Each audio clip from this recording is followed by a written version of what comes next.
Mega, are the students joining? Still joining? Yes, ma'am. I have sent them all a message to join quickly.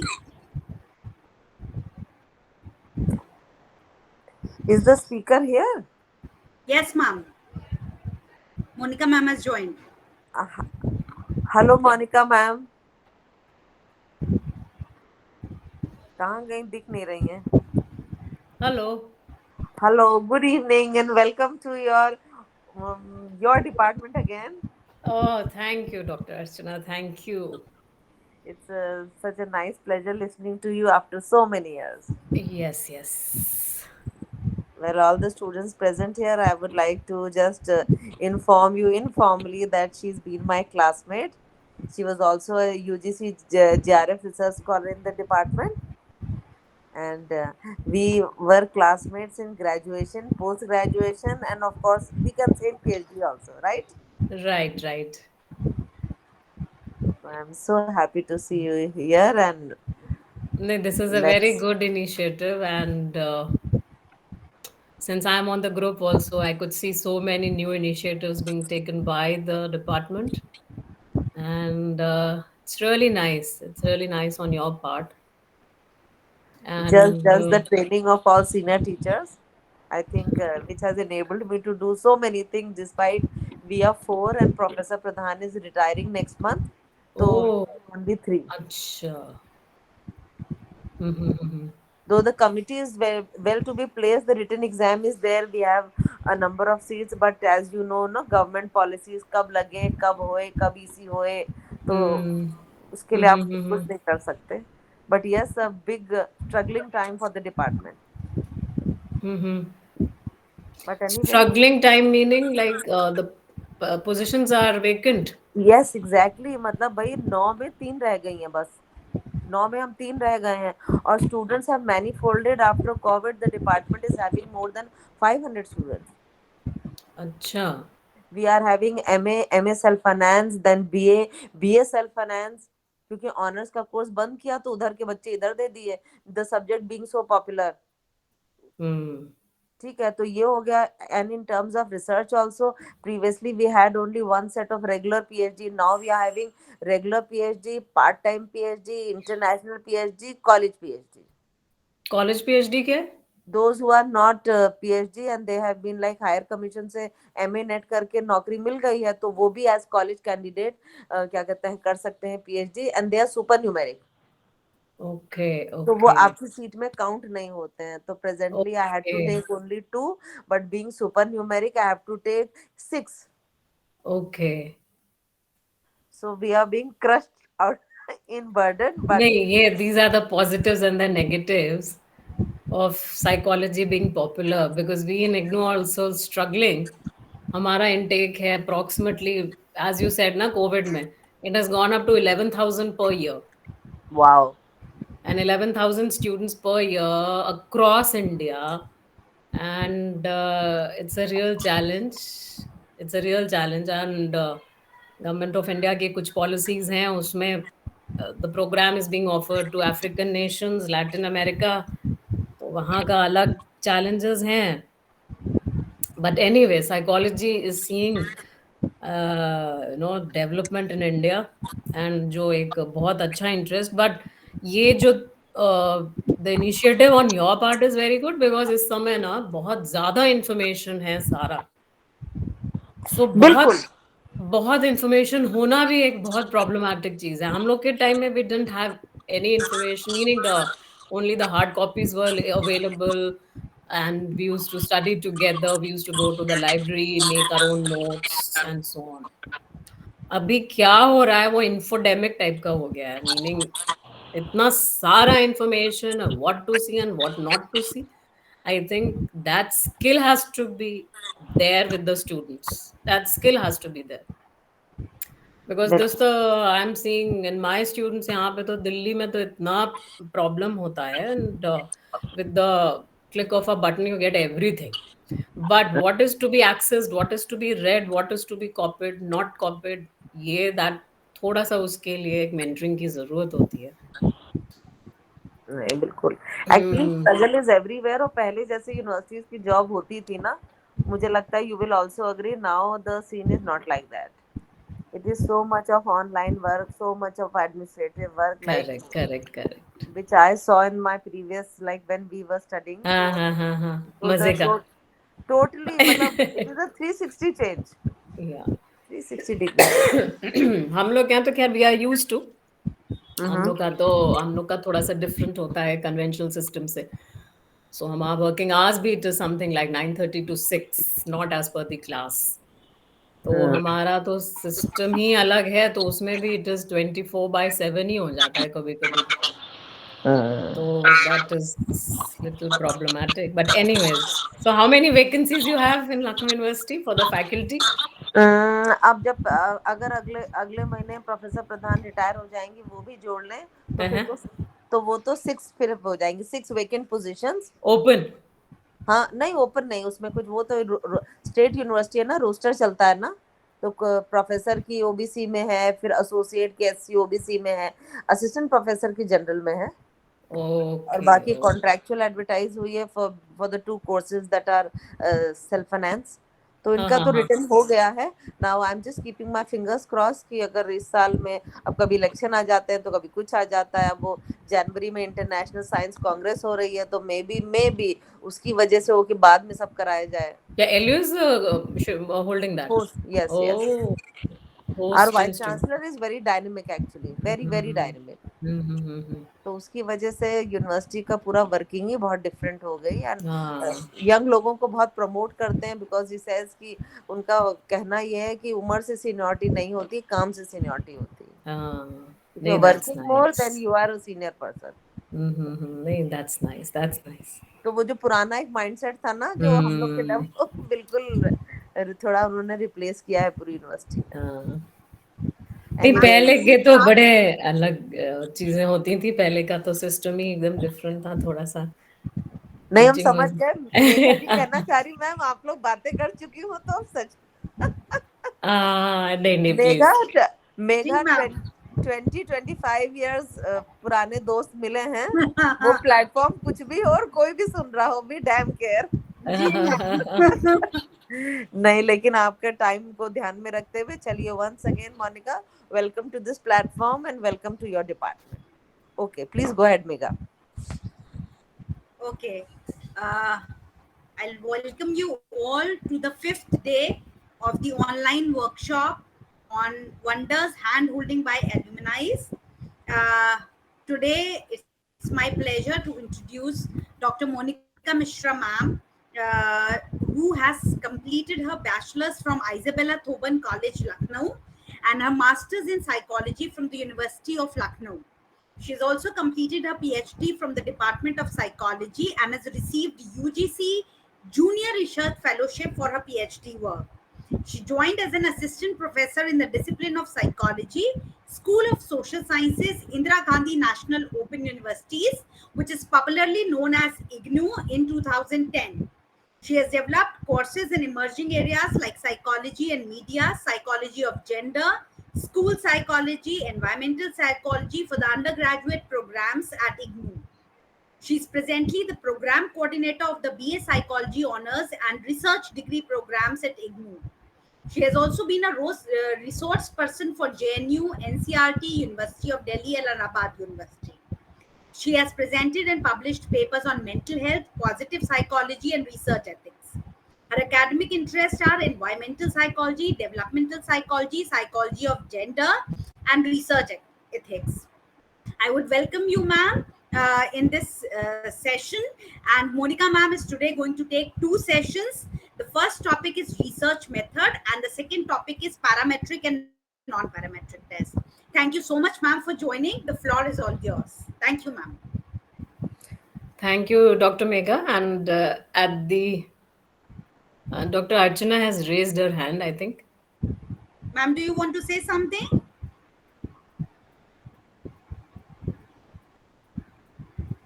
No, nothing like that. I wanted to clap, but accidentally it got Okay. Okay, okay. Thank you, Dr. Archana, and thank you, Dr. Megha, for inviting me for the session. And I would like to congratulate the department for at least initiating this kind of a series for our students. And you rightly you have given the name as the hand holding by the alumni, and I hope they get the best out of whatever the speakers say. And because I was just discussing with Dr. Archana that we have so much of information now, we have endless information, be it hard copy, soft copy, in soft form. It is the, the role of the learner, the student, is now more important in what to read, what not to read. You have to be very, very strategic now for all the exams, irrespective, because of so much of information that is available to you. You just have to focus on what is being asked. And of course, it's not like exam centric primarily, but it has to be otherwise also, because at least this exam, at least the UGC net, that is one of the qualification for assistant professorship, and once you get a little more marks, you are eligible for the research fellowship, which is quite a substantial amount now. So this is one of the eligibility. After this, you have to complete your PhD, because now, of course, that guideline came in COVID times of having net and PhD both as an eligibility criteria, but somehow it got scrapped, maybe because of whatever the challenging times and so on. So as of now, of course, it is the PhD, and of course, net has to be there. Earlier, PhD completed was also being asked, but now it has not. That has been scrapped. So whatever you do, you have to do it ethically. Whatever you read and understand and try to comprehend it, go through the previous year's question papers. I'll just give you a brief of how to go about. And because the planning of exams has not changed per se as compared to what we used to give, so that remains the same, except for the kind of a pattern that is now, it is MCQs. And at times, because we have also been engaged with NTA, who is the conducting body, many a times it is a very mixed lot of what kind of questions are being asked and so on. So you have to be prepared uh, at your level best. So like earlier, we used to have subjective also, apart from the objective questions. And I think now when I see subjective questions are much more easy as compared to the MCQs. So but anyways, now this is there are, since there are many learners and we have paucity of evaluators and so on, there are many things that come into picture. Now the pattern is of MCQs. Of course, it is easy to conduct and declare the results also. But anyways, you have to be prepared. There are two papers, and you have to go through all the topics whatever they are mentioned in psychology, plus the teaching ability and the GS and data interpretation and so on. So today, what Megha has given me the topic, I have two back-to-back sessions with you today. The first one being the research methods, followed by statistics and psychology. I'm very sure in your masters, because you people are also pass outs or you're pursuing your masters from Department of Psychology, Lucknow University, we have a research methods paper. We also have statistics paper. So I assume that you have a basic information, because in Lucknow University we do have uh, at the undergrad level also we have some kind of introduction to these courses, plus of course in masters also. And this is, I think, a time where फिर you मैंने अपने are. भाई से बोला है वो करना है चाहे Rishabh, कैश please switch काम हो off your. Beta, please mute yourself. So you must be quite aware of these two, because research methods is different and statistics is different, right? Though they are interrelated, because your design and how to go about it all, because the stats becomes a part of your research methods. And in this UGC net, I was just seeing that these two sections have been combined together, though they are quite vast. The subject matter is quite vast. So, however, I'll try to, just give an overview. And now, because you are in such a age where so many good books, earlier, that's what we were discussing, that the books were only available offline. But now the books are, there are so many books, good material is available on OERs, they are there in the PDF format, very good books, excellent books. But that doesn't, you should also go for other hard, for example, Kurlinger is there. Right. For example, Diamato is there. Now, if you get hold of these books online, nothing better than that. But if you have it in hard form, nothing better than that. So there are few books that are supposedly to be the Bible, meaning supposedly the base, the foundations of your these courses, which is I think Kurlinger and all, Diamato and so on. Like these books are, I think they have no substitutes per se, despite there's so many a number of books coming, because they deal with the basics. And if you've gone through these books thoroughly, and the language is also very, very simple. It's not very difficult language, so that I mean, if you I mean, meaning it's you are not able to understand, that is out of question, right? So with this, I will start with today's presentation, and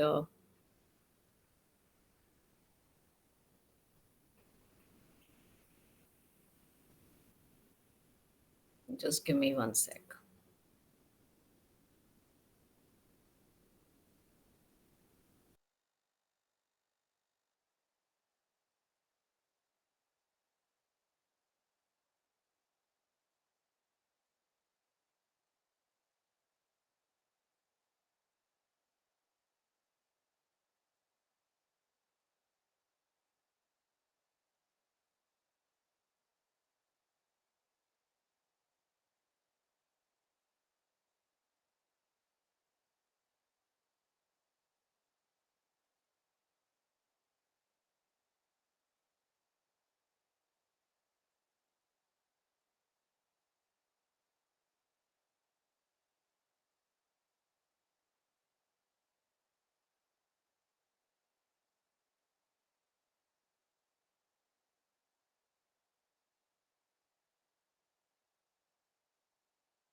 So is it visible now? Yes, ma'am. Yes, ma'am. Okay, fine. So first I'll be covering research methods and followed by statistics in psychology primarily. So introduction to this particular topic, research methods. We all know that psychology is a scientific study, and hence this scientific study is actually the search for knowledge. Scientific, it emphasizes on scientific investigation and a movement from known to the unknown. And we have some very good definitions of research that have been given by researchers, like the manipulation of things, concepts, or symbols for the purpose of generalizing to extend, correct, or verify knowledge, whether that knowledge aids in construction of theory or in the practice of an art. Similarly, another definition of research, because this is an important part, and this, some way or the other, it might be useful to you. Research comprises defining and redefining problems, formulating hypotheses or suggested solutions, and collecting, organizing, and evaluating data, making deductions, and reaching conclusions, and at last, carefully testing the conclusions to determine whether they fit the formulating hypothesis. So this is, have subsumed everything, and we'll see how it goes in research methods. Sorry So, to bother me, you, ma'am. आप yeah. slide क्या move कर रही हैं? Move तो कर रही है, but I think I switch off. दिख रही है? जी जी जी. नहीं, but if I am going on full screen then it is not moving. Okay, that is okay ma'am, पर वो शायद बड़ी नहीं थी स्लाइड. आपने जो इससे पहला वाला कंटेंट बोला वो स्लाइड नहीं आई थी. ओके जी, अब आ रही है ma'am. RA, but it is small, na? हाँ, that is okay ma'am. That is okay? जी जी. Okay, okay. So the purpose of the research is, like, for example, many a times we often go for exploratory research, to gain familiarity with the phenomena. We can go for a descriptive research, portray accurately the characteristics of a particular individual, situation, or a group. We can go for a diagnostic research, determine the frequency with which something occurs or is associated. And then, of course, we are much aware of hypothesis testing research, where we test a hypothesis of a causal relationship.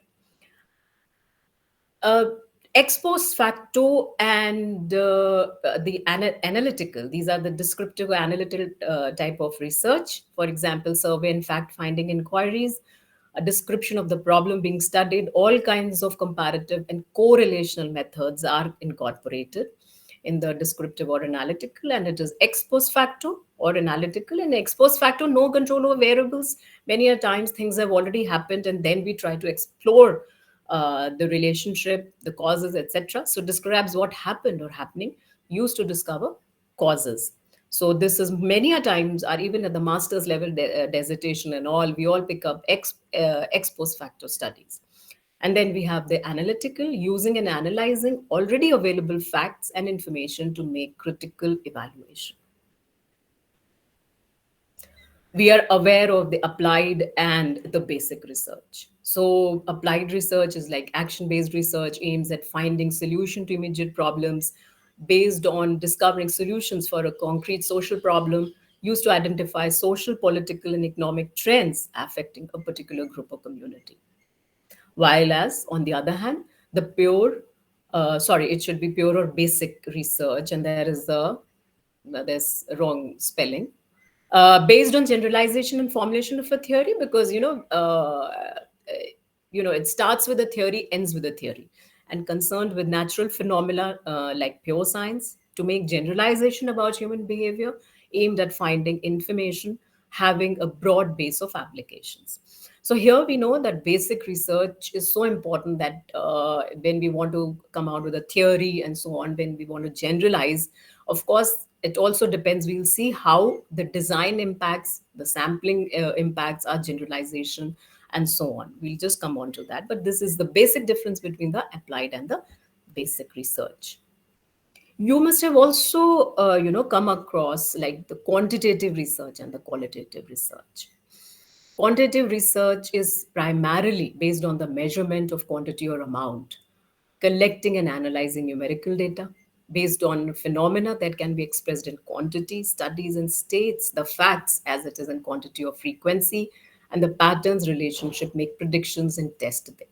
So many times we are seeing that the scholars, the psychologists, they have been into quantitative research. And once upon a time, quantitative research was so focused in psychology, like, for example, and in quantitative research we apply statistics, right? So the articles in the journals were not accepted until and unless there was some quantitative analysis, or primarily the quantitative research had an upper hand while publication also.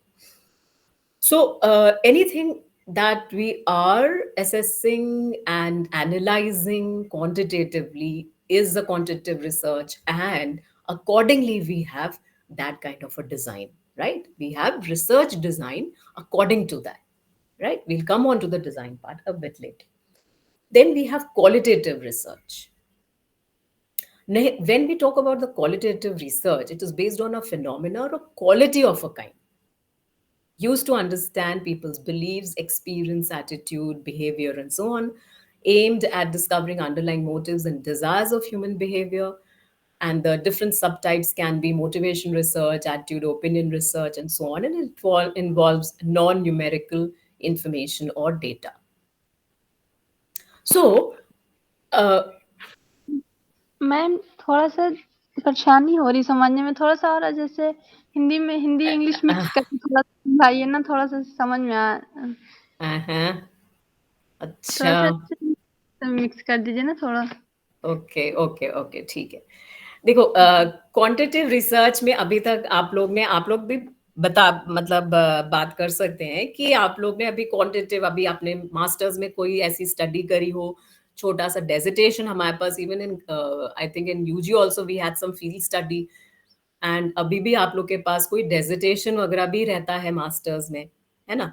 तो उसमें हम लोग क्या करते हैं, एक quantitative research भी कर सकते हैं, उसमें क्वालिटेटिव रिसर्च भी कर सकते हैं। तो क्वांटिटेटिव रिसर्च में अगर आप, इफ यू कैन रिफ्लेक्ट कि आपने क्या किया है, you will have an idea कि आपने कैसे डेटा कलेक्ट किया। पहली बात तो आपके ऑब्जेक्टिव्स क्या थे, ऑब्जेक्टिव्स के बाद क्या हाइपोथेसिस थी कि नहीं थी। क्वालिटेटिव रिसर्च में क्या हम हाइपोथेसिस रख सकते हैं या रखते हैं? क्वांटिटेटिव में क्या हम हाइपोथेसिस रखते हैं? You can reflect on what you have done, right?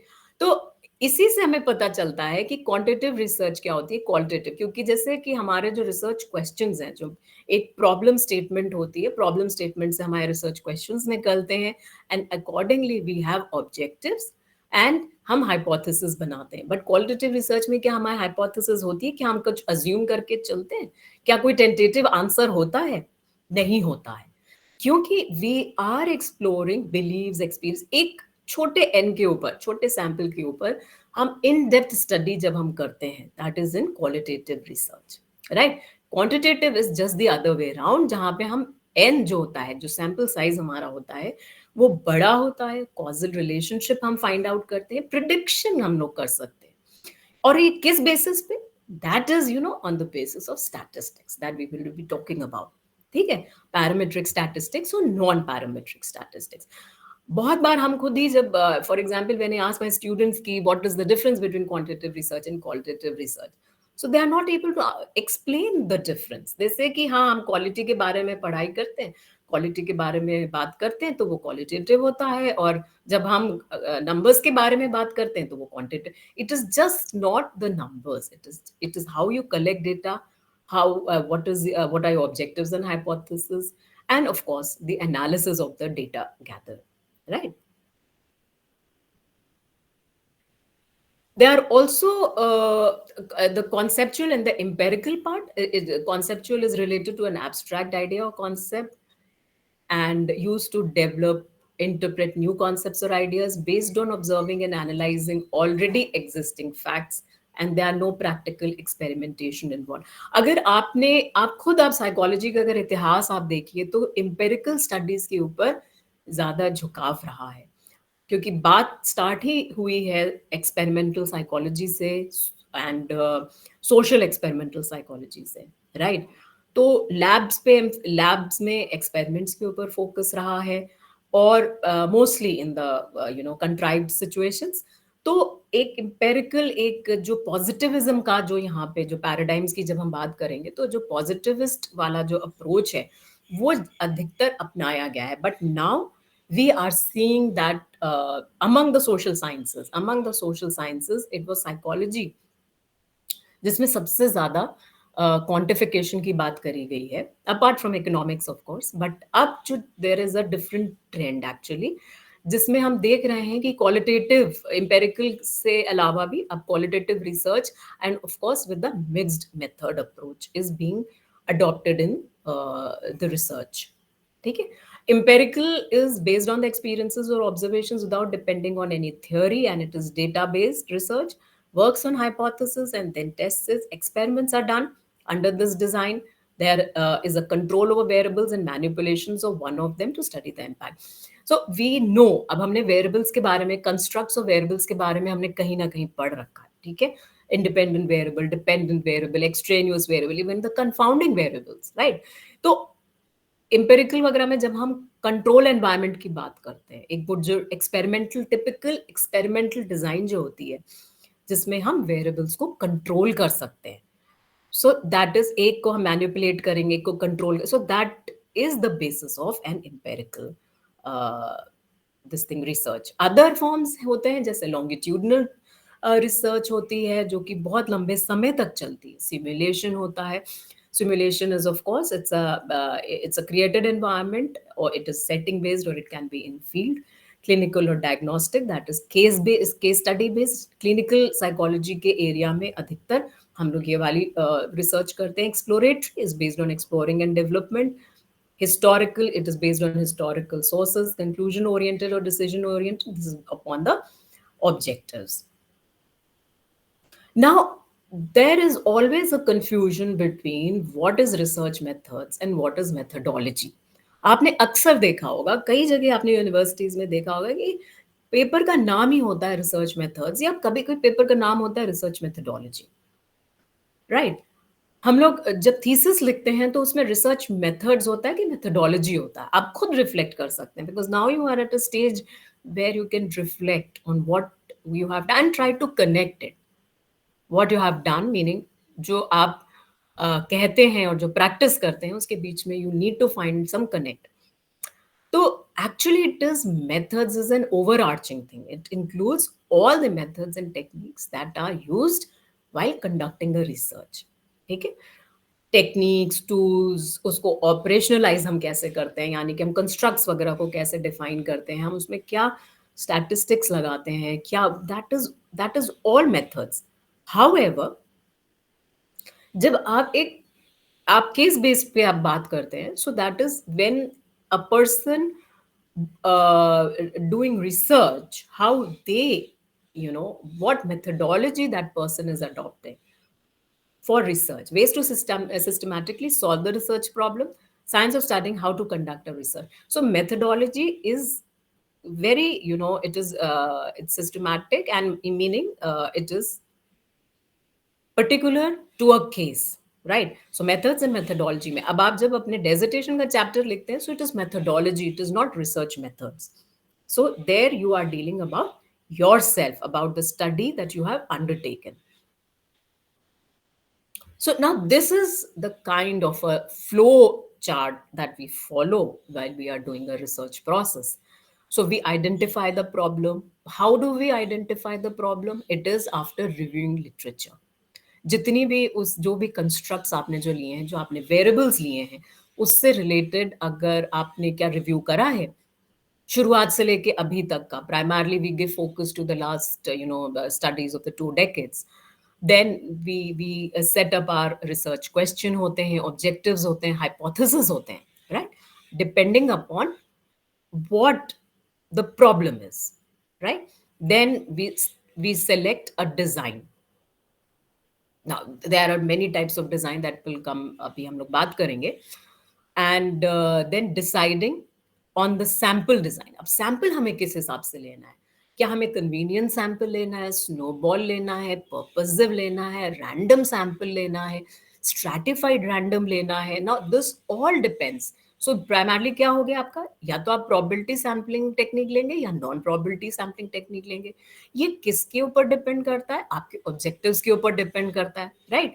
अगर आपको ड्रग एडिक्ट्स के ऊपर अगर आपको लेना है फॉर एग्जाम्पल, या आपको लेना है पीपल विद टर्मिनल इलनेस, तो आपका बड़ा फोकस्ड अप्रोच हो जाएगा. आपको बहुत ही फोकस्ड लोगों के ऊपर करना होगा, meaning for example patients with terminal illness, right? So that becomes very purposive. अब हमने कह दिया कि नहीं, I am doing some work on adolescents, I am doing, my sample is adults from middle adulthood. ठीक है? So that is your population, and then you will select your sample. But that can be a stratified also, meaning it can be a random sample also. However, if you are making all the more, it also depends upon your inclusion exclusion criteria of the sample. Then accordingly, you will go for a particular sampling technique. Then you collect data. So if it is qualitative, there are n number of methods you collect data, right? See, the process remains the same, whether it is a qualitative research or it is a quantitative research. However, it is just meaning how you collect data, that might become different. How you analyze the data, that might become different, right? So collecting data, for example, you have rating scales or you have standardized questionnaires and so on, or we have a certain questionnaire, objective scales, and so on. So they have become a part of quantitative research where everything is standardized. While as when we go for some open-ended things, like for example, we want to go for an in-depth interview, right? We want to go for a focus group discussion. We want to go for an interview. In-depth interview and interview is little different. You want to go for a FGD, right? So then whatever the responses, you want to go for an you see because the analysis then becomes different. You want to take their narratives, right?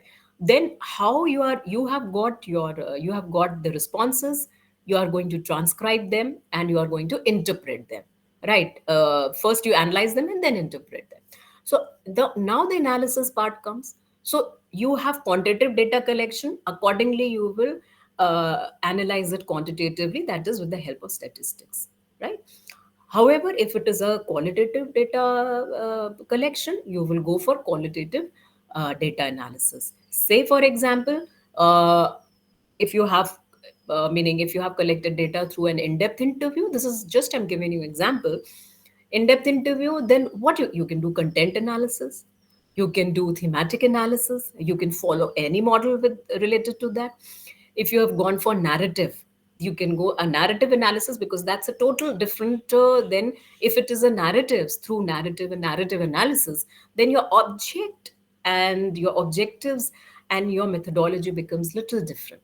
If you wanted to go for a grounded theory, that means you are coming up with a model, then your data collection and analysis will become different. And what kind of grounded theory you are applying? You are applying for Strauss and Corbin, you are applying there in grounded theory also we have got at least 3 4 approaches. Similarly in this thing thematic analysis also, it is Braun and Clark and so on. So what we are applying, that has to be very clear. You want to go for content analysis. If you want to go for lived experiences, phenomenological analysis is there. So see, everything is interrelated, nothing is independent all of a sudden nahi कि अरे अब ये कर लेते हैं, it's not like that. अच्छा चलो अब ये लगा लेते हैं, अब नैरेटिव ले लिया तो चलो ये भी नैरेटिव एनालिसिस कर देते हैं. No, see when you whatever your this thing, as per your objectives of the study, you will have to frame your methodology and the paradigm that you are selecting for the study. Otherwise everything will go haywire. Second thing is you can also go for a mixed approach. Mixed approach meaning you can have a few of the objectives through quantitative, and the similar sample will also be for the qualitative, and then you are going to interpolate the data, triangulate the data, whether you are getting the same mixed method. And there are many types of mixed method design also, and the details are there in Creswell. You can go, I mean, you can read that book is also available online. And then you process and analyze data, then you write the report, right?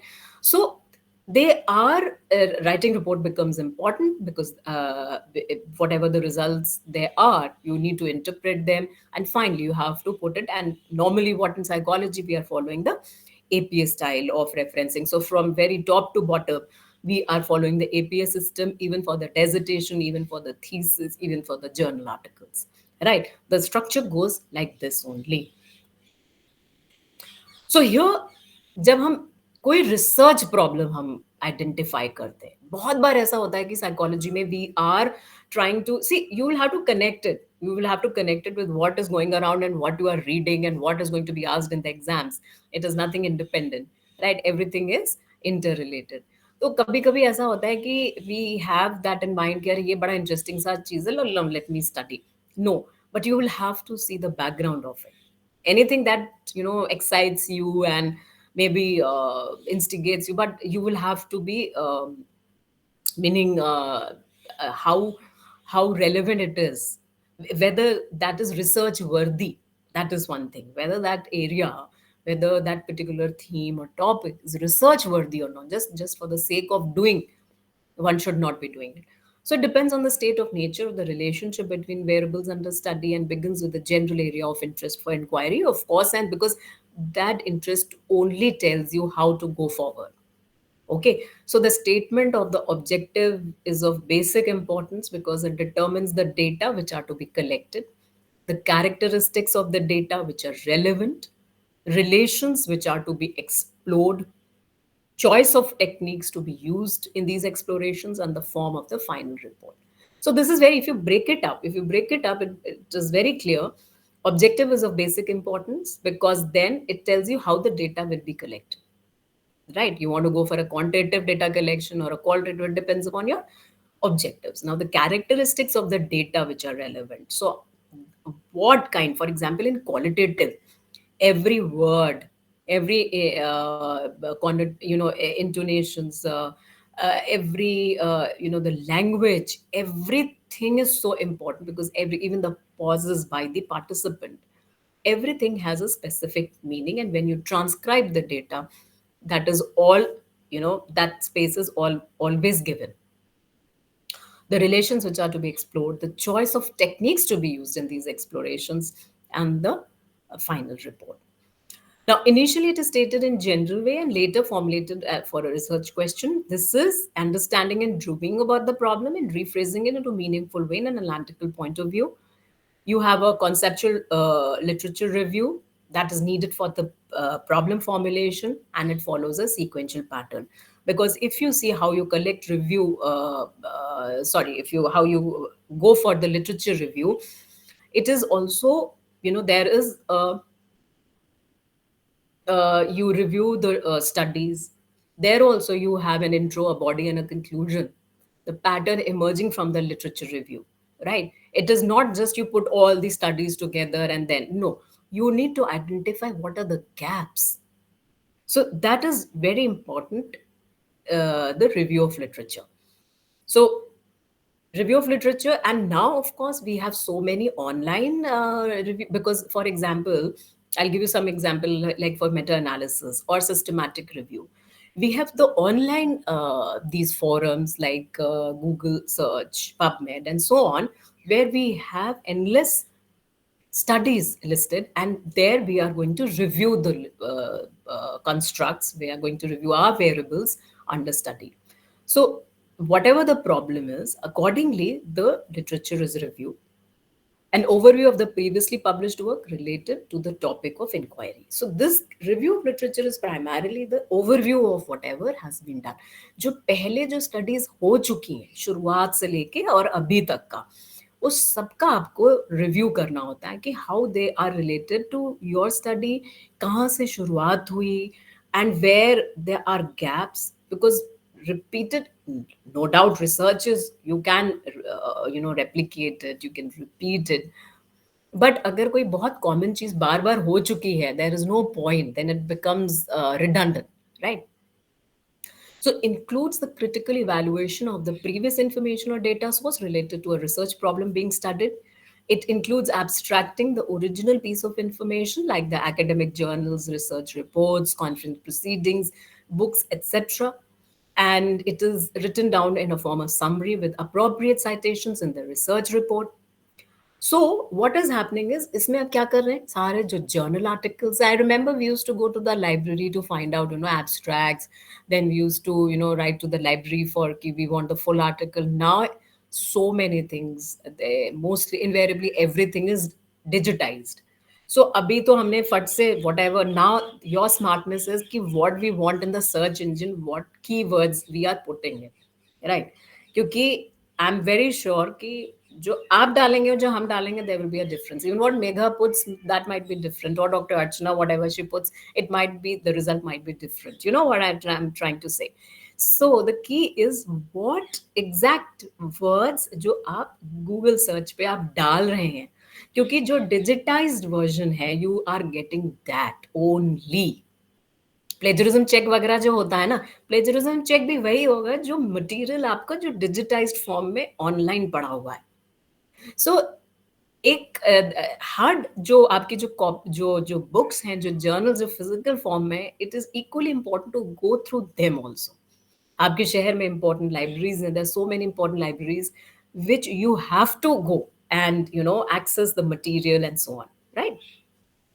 So and then a summary is, अच्छा जितने भी ये सारे आपके whatever the studies are, they have to be full reference has to been given at the back, because कल को आपके जो juniors हैं या साथ के whatever, whosoever, meaning anyone who is interested in that particular area can access from your whatever the reference material is, the citations. Now, there's another thing very important is your systematic review, right? Now, systematic review is also it is more than the literature review, and actually it collects and summarizes all empirical evidence that fits into the criteria and answers a research question. You must have seen articles in journals, you must have come across where they just say, for example, there might be an article about maybe you know something maybe on positive psychology, say for example research review of literature on xy constructs or variables.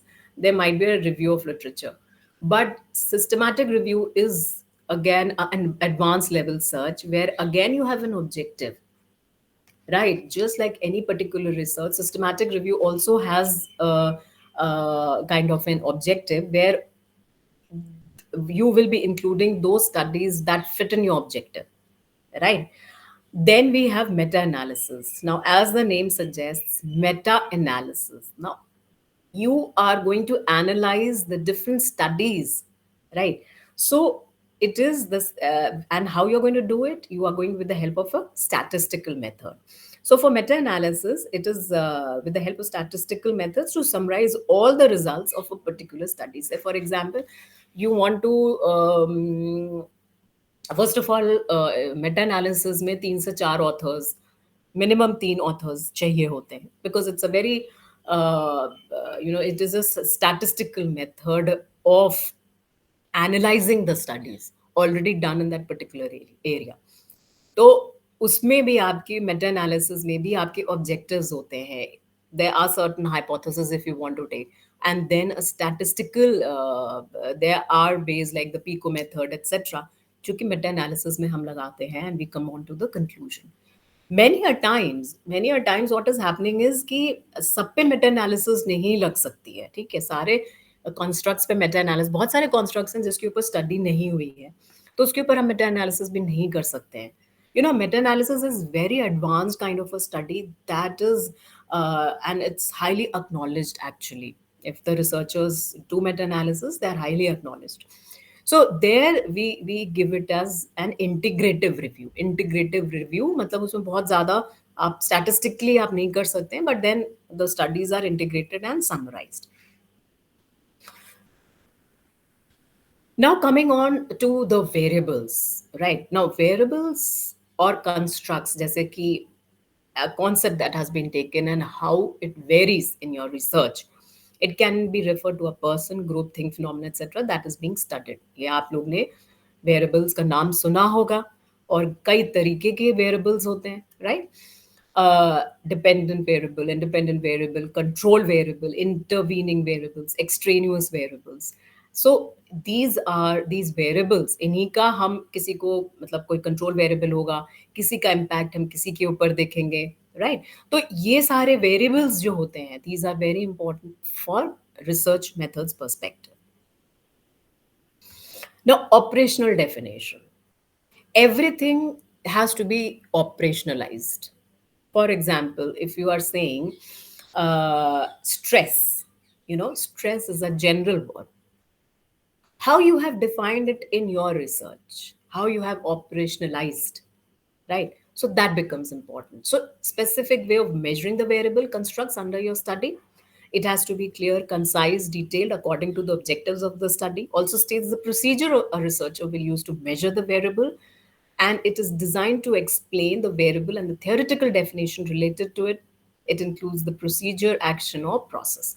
Now, what is happening is, for example, I gave you this thing, stress ka example diya. So stress, n number of people have given the definition of stress.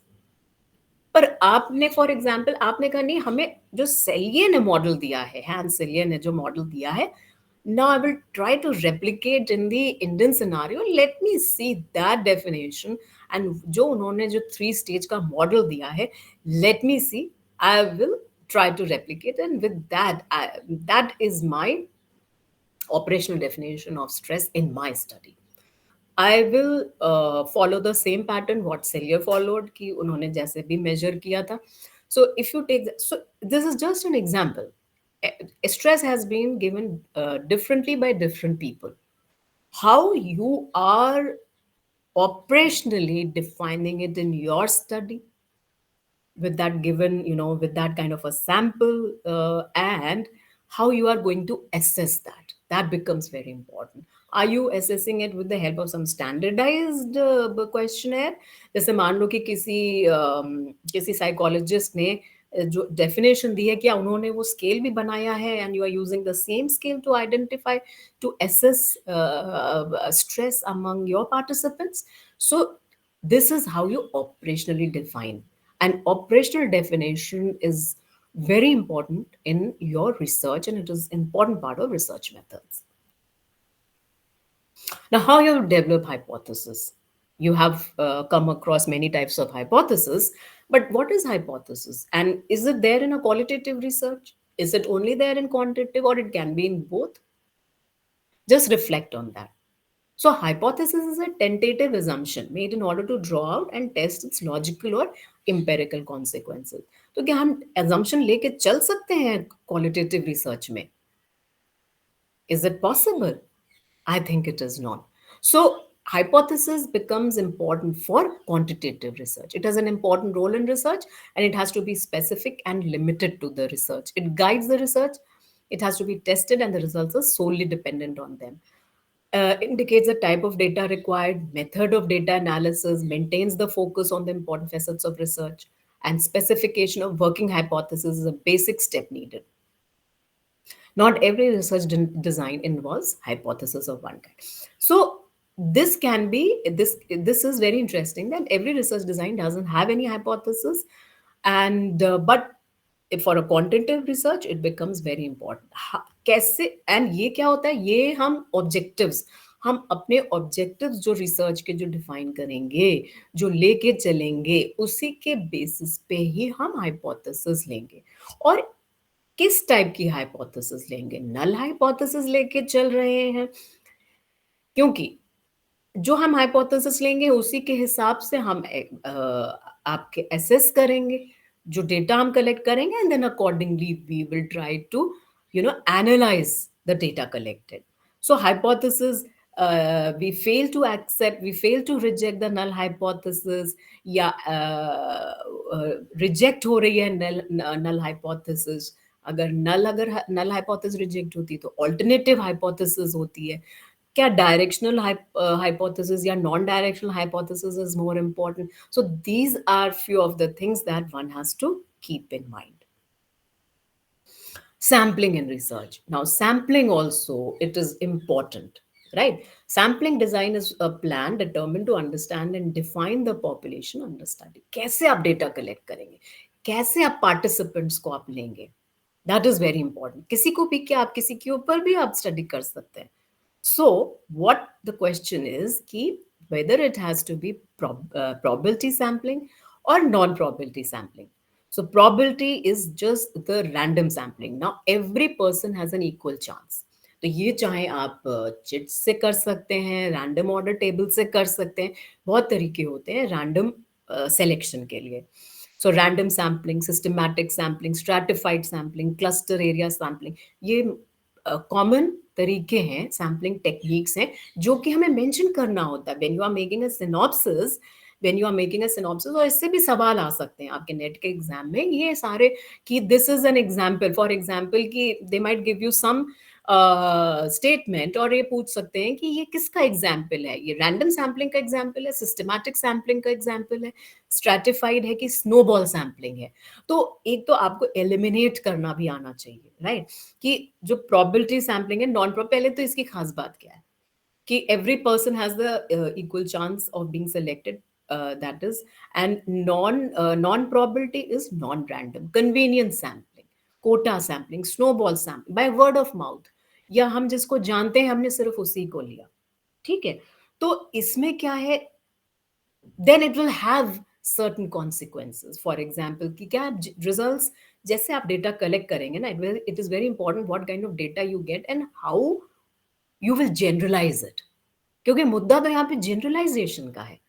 क्योंकि जैसे आपको यही बात आपकी quantitative और qualitative research में आती है कि क्वालिटेटिव रिसर्च के रिजल्ट्स को क्या हम जनरलाइज कर सकते हैं, जनरलाइज तो हम नहीं कर सकते, but they are equally important. Quantitative research के क्या रिजल्ट्स को हम क्या जनरलाइज कर सकते हैं? Yes, we can, but we have to see how the data is collected, in what conditions the data is collected. कि क्या बहुत ज्यादा एकदम ही स्ट्रिक्ट, मतलब एक कंट्राइव सिचुएशन में डेटा कलेक्ट किया है, वेदर जो हम वैलिडिटी की बात करते हैं कि इंटरनल वैलिडिटी बहुत हाई है but external validity is low. So that kind of things, they have to be kept in mind, right? Sampling design and method depends on the population and phenomena under study. तो हमें ये भी देखना है कि जैसे for example अगर आपको फॉर एग्जाम्पल आपने जो आप जो सैंपल दे रहे हैं, it has to be a true representation of your population. जैसे फॉर एग्जाम्पल जो रेशियो है एन में, मान लो जेंडर, मान लीजिए आप जेंडर बेस्ड कोई स्टडी कर रहे हैं, ठीक है, तो आपने जहां से डेटा आप कलेक्ट कर रहे हैं, जो उसका पॉपुलेशन है, वो क्या करेक्टली रिफ्लेक्ट हो रहा है कि 18 मेल लिए हैं तो 16 फीमेल्स हैं, उसमें से 3 ट्रांसजेंडर्स हैं. तो whether that what ever participants you have selected for the sample, is it a true reflection of what is there in the population? So that becomes important, right? And it has to be carefully identified, as the data collection will depend on the sample. So, and it is also said, bigger the data, less will be the sampling error. So sampling bias agar kam hai, to sampling error bhi kam hogi, right? Now, there are certain ethics. Ethics is very important, and we follow the American Psychological Association का जो ethical जो guidelines है, that is supposedly ये we have to follow, and in India also we have certain guidelines that are followed by psychology researchers. It is primarily the ICMR, Indian Council for Medical Research की जो ICMR की जो guidelines है, we are following that in India. But they are of course in consonance with what APA has also designed. क्योंकि ये हमारा, because we are specially in, because we are dealing with humans, right? Humans के ऊपर हम data collect कर रहे हैं, interpret कर रहे हैं, एंड कल को फिर you have to you know, कभी कभी हमें डिसेप्शन की यूज करनी पड़ती है. Are we after the study, are we telling the participants about the results? क्या हम उनको बताते हैं कि ये क्या मतलब क्या रिजल्ट निकला है? Are we sharing the results? Are the results confidential? Have we kept it confidentially? Or have we maintained this confidentiality? तो ये सारे जो ethics हैं, and for that matter, जो for example if we want to publish in international journals and all, तो आपका ethical clearance is equally important, and that is required. So आपका जब research proposal जाता है, and there is now a mandate of establishing institutional ethical review board in every university, because universities are the hub of research work. तो ये colleges में नहीं होता है, ये यूनिवर्सिटीज में होता है कि एथिकल रिव्यू बोर्ड होता है, where your research proposal is put forward, and then it is scrutinized, and there is a committee which sees कि okay, things will be done in a proper way and will be done ethically, right? So journal में article publish करने में भी the journal, the editors, the publishers want whether the proposal has been passed through the ethical committee और not. So ethics in research, और इसकी शुरुआत कैसे हुई? शुरुआत भी इसकी बड़ी इंटरेस्टिंग है. You know, if we see in psychology, the experiments in psychology, आप फिर से now you revisit the social psychology part, you revisit the basic आपका जैसे पावलोव ने एक्सपेरिमेंट किया डॉग के ऊपर, या फॉर दैट मैटर वॉटसन ने वो लिटिल एल्बर्ट के ऊपर किया, वर द एथिकल, मिलग्राम का ओबीडियंस का. Now you just reflect on those experiments, how they were done, whether they were done ethically. There are n number of psychology experiments that have been not done ethically, क्योंकि तब इतना awareness नहीं थी. So now as the awareness started, even for that matter, आज के time में भी there are so many pharma companies who are testing their, you know, these medicines and so many vaccines on the Indian population, on the vulnerable people, because they give money. So, you know, children, illiterate people, the tribal people. So the vulnerable population के ऊपर they keep on testing. So how ethical is that? So if we revisit, we go backwards, and if we see the past, so it is not it's not to be glorified or something like that, क्योंकि बहुत सारी गड़बड़ियां भी हुई हैं. But anyways, now things are in shape, and while conducting research, क्योंकि अब आज भी बहुत there are many centers in India, psychology labs in India, where the experiments are being conducted in strictly ethical way. So ethics of planning right from the start, there's something like ethical data analysis also. You cannot go retrospective कि अरे ये भी difference निकल आया, let me include this. So planning, conducting and reporting the research is also done in a very ethical way. You cannot revisit again, though you can come out with a working paper and so on, but ऐसा नहीं है कि जो आपने जो propose किया है, you have to more or less you have to stick to. ऐसा नहीं है कि अरे ये नया कोई चीज निकल आया, let me add into my hypothesis, right? Or let me include this into my objectives. वो थोड़ा सा you will have to restrain yourself. So that is also ethical planning and data analysis and things like that. So there are certain code of conduct designed by the institutions, organizations, universities for the researchers to conduct research, and this is very important. APNA जो भी हमारा for the discipline of psychology they have given, and which is a part of the scientific education professional rules as psychologist, and that is why we also have the licensing system into picture, meaning in foreign countries, but now in India also we have now this National Allied Healthcare Bill Act that has come up, National Allied Healthcare Professions Act, जिसमें 56 discipline में से psychology भी include हो गया है, and where now licensing system will come into picture, and इससे चीज़ें काफ़ी स्ट्रिक्ट हो जाएंगी. जैसे यहाँ पे it is the licensing is only for the clinical psychologist research RCI के through, right? Not for others. But once that act and the commission comes into scene, and they will lay down all the guidelines and all, then it will become difficult for every one of us, because we will have to strictly abide by that. The licensing system ho hi jayega. So okay, so now the general principles in research ethics are like beneficence, non-maleficence, fidelity, how it is conducted, क्या हम result आपस में कैसे share करेंगे, benefit rock risk और benefit किसको है, responsibility onus किसकी है, आपके रिसर्चर की है, फिर आप कितना आप पार्टिसिपेंट को बताएंगे, justice, respect for people's right and dignity, और किसी भी टाइम आप ये तो हम लोग भी इन्फॉर्म्ड कंसेंट वगैरह होता है, हम लोग जब अपना कोई भी फॉर्म आप फिलअप करवाते हैं, डेटा कलेक्ट करते हैं, तो एक inform consent. So inform consent is also a part of this. Any time at any point of time अगर कोई भी पार्टिसिपेंट अगर wants to withdraw from the study, he or she has the full right to do so. Right? Now comes an important part, the research paradigms. Right?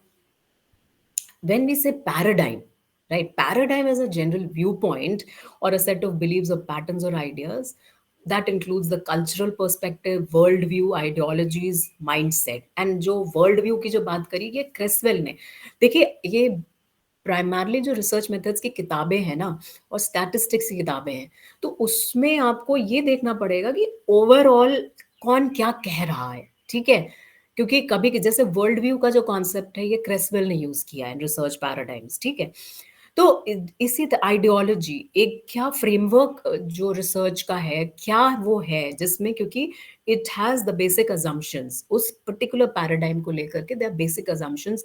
और अगर से for example कोई positivist paradigm को लेके चल रहा है, या कोई प्रैग्मेटिस्ट पैराडाइम को लेके चल रहा है, तो उसी के अनुसार उसके सारे अजम्पशंस होंगे. राइट? मान लो एक्शन रिसर्च है, तो एक्शन रिसर्च के अजम्पशंस अलग होते हैं. ठीक है, और जैसे कि अगर मान लीजिए कोई कंस्ट्रक्टिविस्ट अप्रोच से कोई चल रहा है, तो उसके अजम्पशंस अलग होंगे.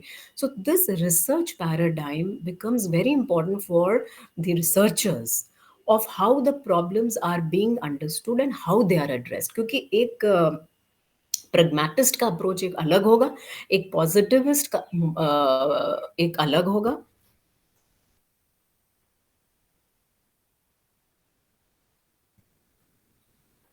Just a minute, huh?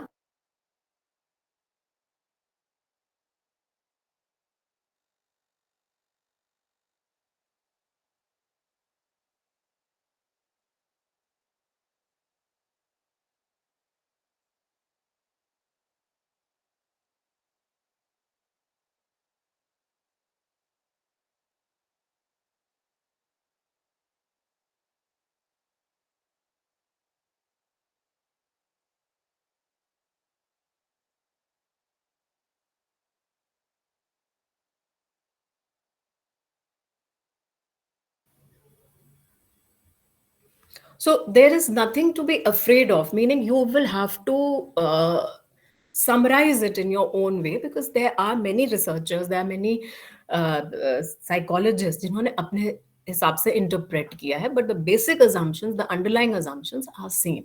And क्या तीन चीजें होती हैं जिसमें what is being answered? The ontology, the epistemology, and the methodology. I'll give you an example. Say, for example, जब हम statistics की बात करते हैं, even in statistics, you will have a number of books with different type of formulas, right? See how which formula best suits you, where you can work out. It should not be complicated. ठीक है, अब SD निकालना है तो that is the very simple, just the beginning. पर अगर मान लो जैसे कि even for that matter correlation, अब पियर्सन आर का हो सकता है कि कहीं और कोई फॉर्मूला दे रखा हो किसी किताब में, किसी किताब में कुछ और formula. Now you just have to see कि which you can solve it properly, which you can follow properly. That should be the main focus. ठीक है, जिससे सब मतलब गलत नहीं, क्योंकि नाउ ये तो एग्जाम के पर्सपेक्टिव से. कल को when you are into full time research and all, what you will do, you will put it in Excel or SPSS. Garbage in, garbage out. You people, meaning mostly people don't see what type of statistics goes at what point of time. किस type का data हमने collect किया है, किस type का measurement है, उस हिसाब से हम क्या स्टैटिस्टिक्स यूज करते हैं, क्या नॉर्मेलिटी के assumptions फुलफिल हो रहे हैं कि नहीं, and so on. Okay, so will come on to that. I am just giving you an example that it has been, these paradigms have also been explained and interpreted in different ways. So, just for example, the three basic components which we say is ontology. Ontology is what is the reality, that is the nature of knowledge or reality. Epistemology, how do we know something? That is the epistemology, nature of a relationship between the knower and the known, and the methodology. So, how do we go about finding it out? Like, just a methodology, हम लोग बात ही कर रहे हैं, nature and the methods, the nature of methods and techniques. So these three paradigms are there.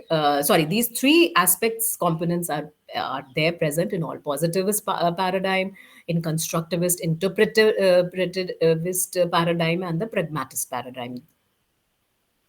Now, this will give you a beautiful, that's a idea about how it is done.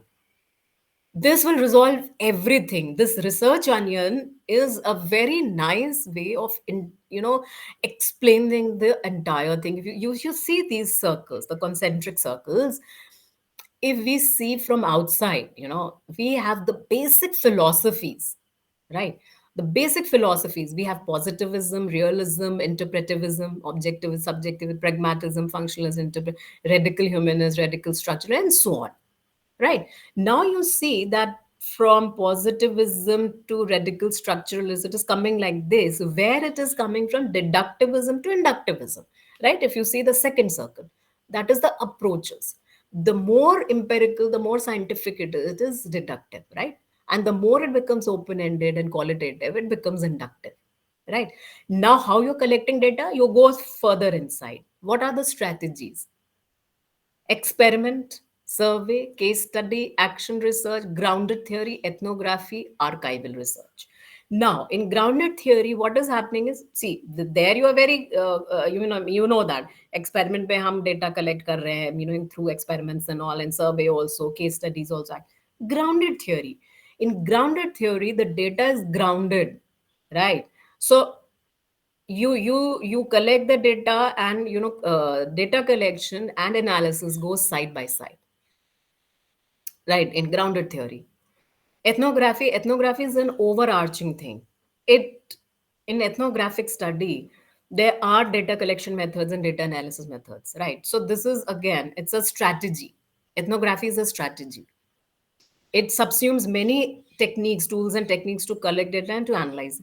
And similarly, is with the archival research, right?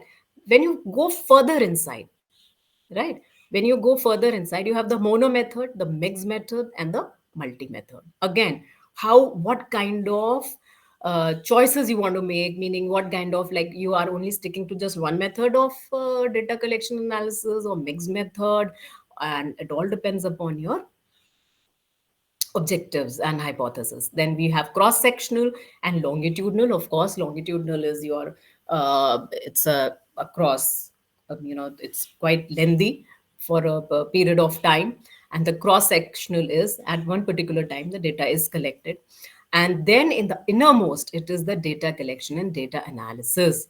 So that is the techniques and procedures. So if you go from inside out, so this will give you a total picture of what goes into research, and these are all encompassing research methods. So the crux is the data collection and the data analysis. What kind of study, what methods you are using, then what strategies you will be using into that, whether it is inductive and deductive, and the overarching what kind of philosophy, because it will depend on that.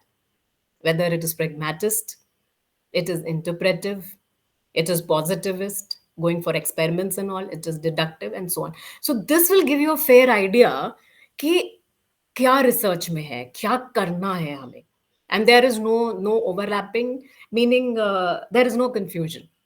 The researcher should not be confused कि अरे चलो अभी ये कर लेते हैं, no no no, this is looking nice, this I will do. अभी आजकल ये बहुत फैशन में है, qualitative is in fashion these days. No. So you will have to check what your objectives are, right?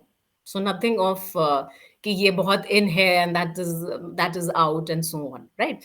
So when we come on to the positivist or the quantitative approach, we have arises mainly from the positivism and the post positivism paradigm. And जब हम positivism की बात करें, August Comte comes into picture. So ontology is the single objective worldview. Epistemology की अगर हम बात करें, तो researcher is detached, independent from the variables under study. ये तो हमें quantitative में पता है. That detachment is there, right?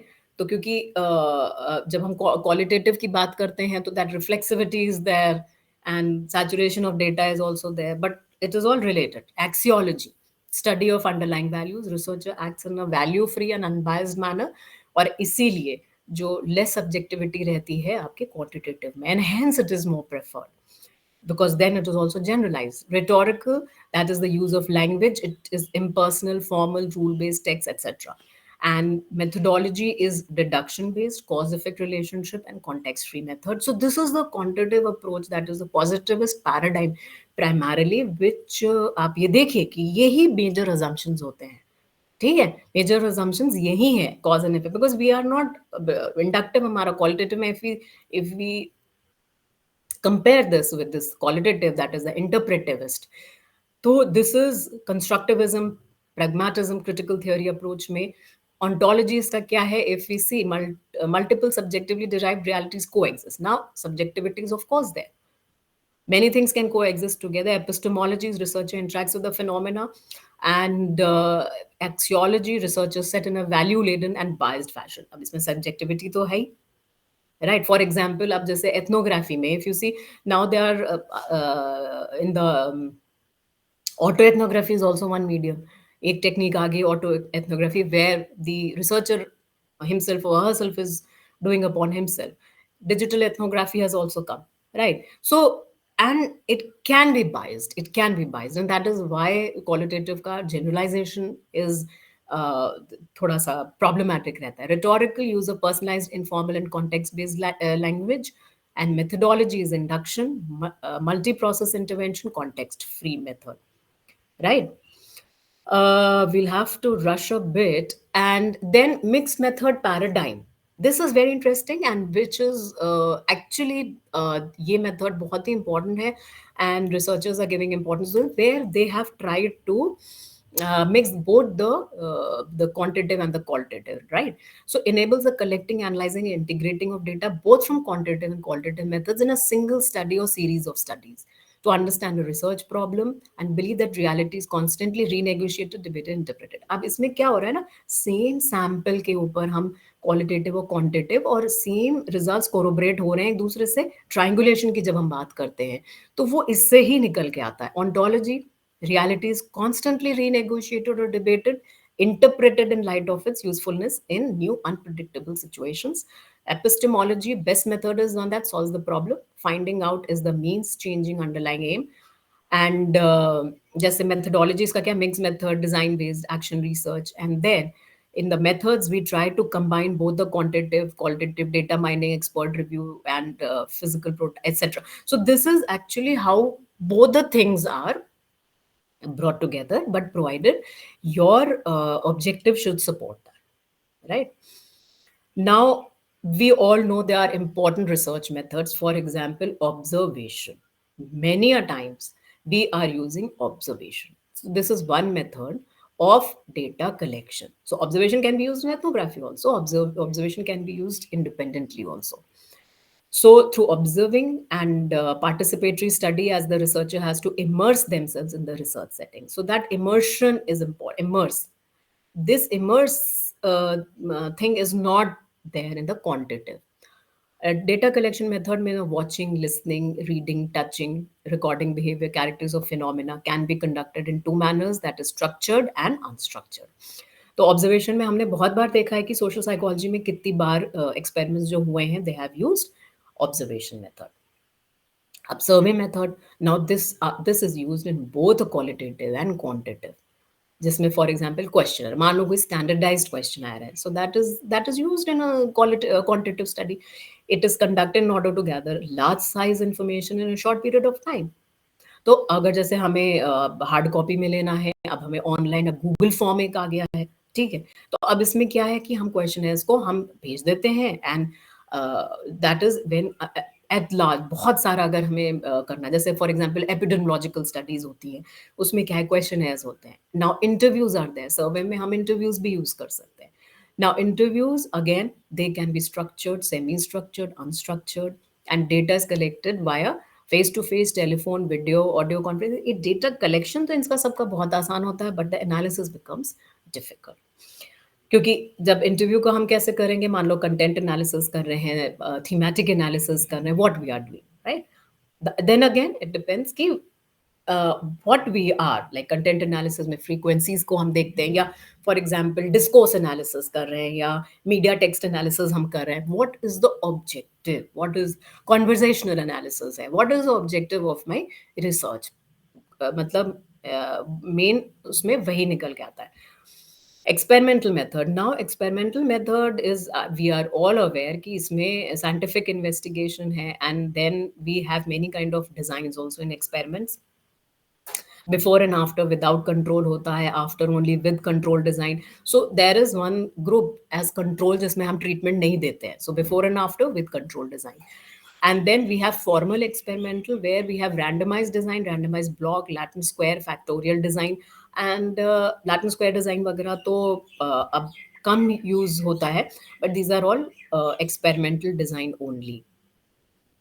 Now what is happening is the quasi experimental. एक तो experimental था true sense में, true experiment meaning इसमें आपका random assignment होता है, ठीक है, random assignment. Here what is happening is aim to identify the impact of particular intervention or program by comparing treated units to control units. So quasi experiment may and experimental may, the basic difference is that there is no randomization to select the control group. Whereas in the experimental, we have randomization. They require larger samples than experimental methods. Careful and justified assumptions are needed for control group for being valid and unbiased, and estimate the impact of a program or event for which it is not ethically or logistically feasible to randomize. तो quasi experiment and experiment में थोड़ा सा ही अंतर होता है. Then we have field study, and in this qualitative method of data collection, small group में natural environment में होता है. However, there is subjectivity into it, and where field notes are prepared, data saturation की हम बात करते हैं, and direct observation, participant observation, ethnography, and case study. These are the different methods also through which we collect our data.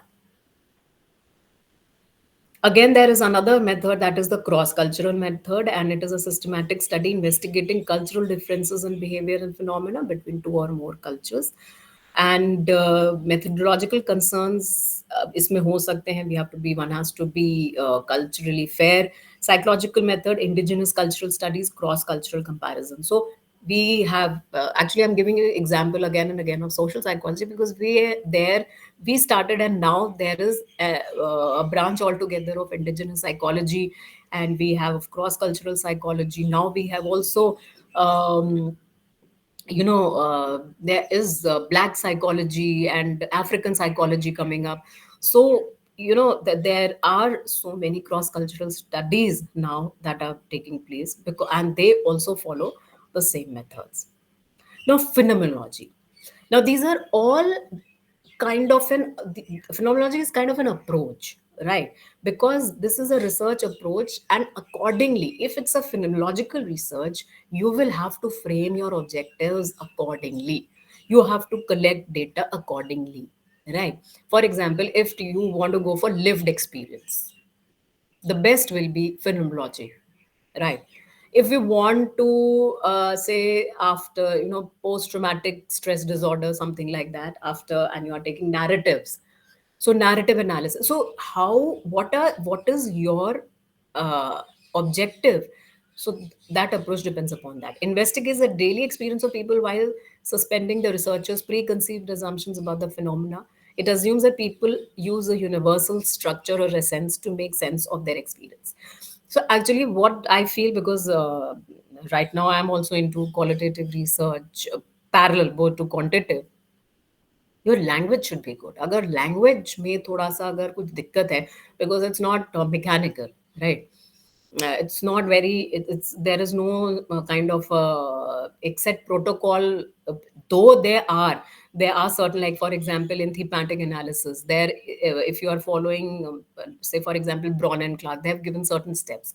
So that ways it is structured. Then for qualitative research, you need to have command on language, right? वैसे quantitative में भी command होनी चाहिए, because many a times the students don't know कि what data we are putting into SPSS or Excel sheet, what results we are getting, how we are interpreting. So that is garbage in and garbage out. So we should be knowing what we are applying, why we are applying, how we are interpreting the results. So it assumes that people use a universal structure. Researcher needs to practice epoch of bracketing toward personal bias and use to study the lived experience, deep understanding of how people make sense of their lives. And data is collected through, like, for example, participant observation, interviews, text analysis, focus group meetings, etc. Now, grounded theory. Grounded theory is again a different approach. And just I mentioned about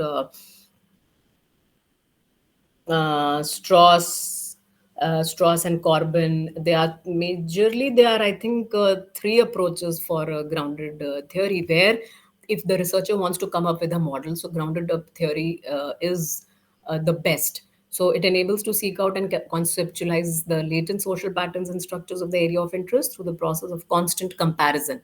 So data is collected, is grounded, but it is collected and interpreted simultaneously. So includes systematically obtaining and analyzing the data using comparative analysis, involves the construction of hypotheses and theories through collecting and analysis of data, involves application of inductive approach in research, and data collection and analysis method is based on qualitative approach. So here also, like interview and so on, that is there. So but the skill also lies in how we transcribe the data. That is very important in qualitative. So we have again focus group discussion or focus group interviews.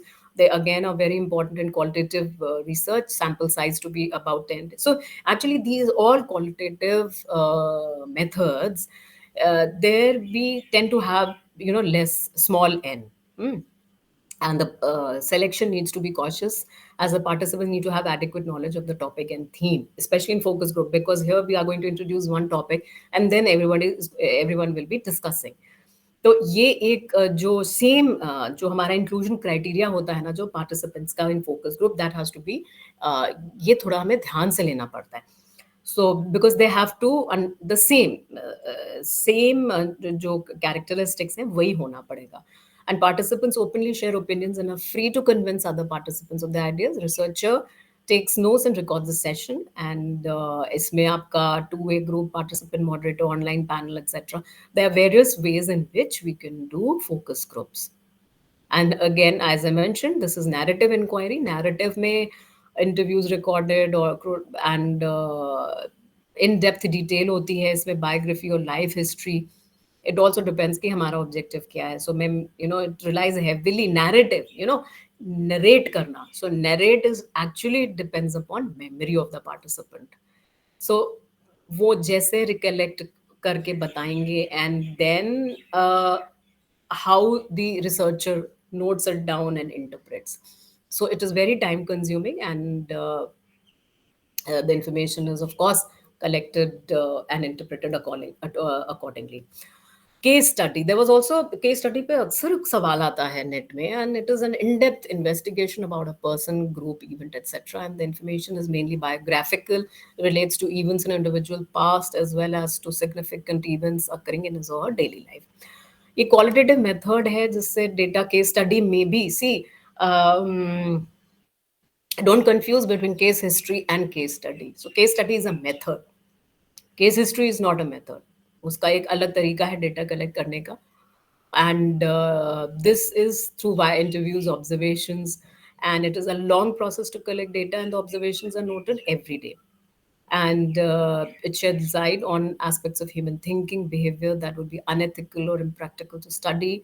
Exploratory research generates new ideas, concepts, theories, etc.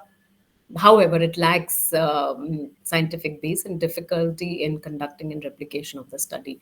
Replication of the study in qualitative में अक्सर ही problematic होती है.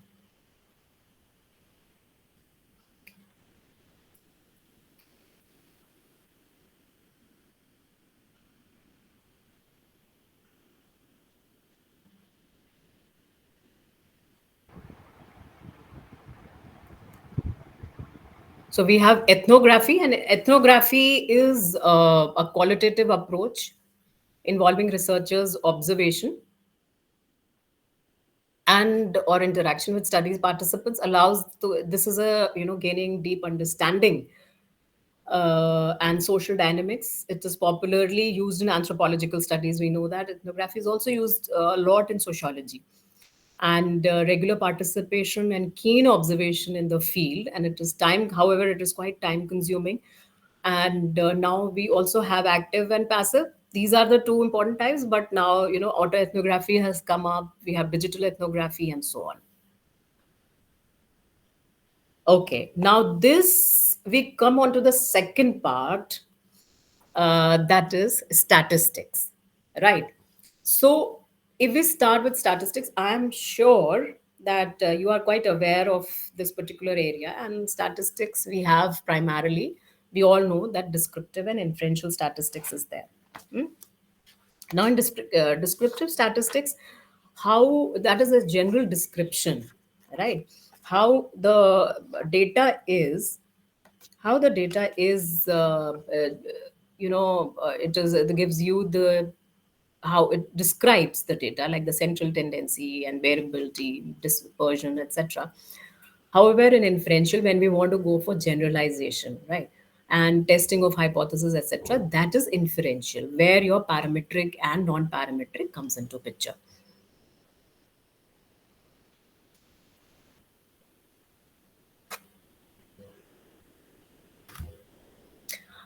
We know that we have, if we start with measures of central tendency, we know about the mean, median, mode, and the average, the middle point, the most frequently occurring observation, that is the mode. And this is important for, this is before performing any, before we start with inferential statistics, the data is checked for normality. So this mean, median, mode, we should be checking first. And then we have the measures of variability.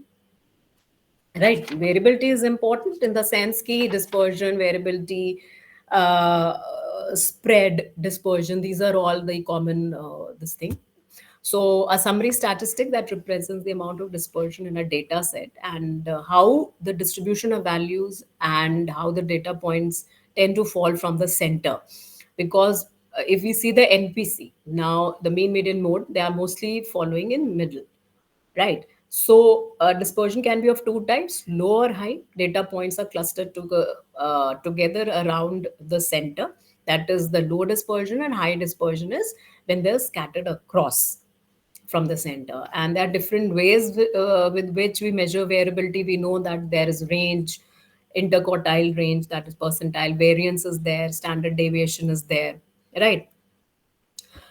uh, so this depends upon normal probability curve, which I was referring to. And normal probability curve is Gaussian curve. We know that it's a normal distribution of the scores on a data set, and it is symmetrical. ये हम लोग शुरू से पढ़ते आ रहे हैं. I think this from BA1 we are aware of this normal probability curve and the bell-shaped curve that never touches the the baseline, etc., etc.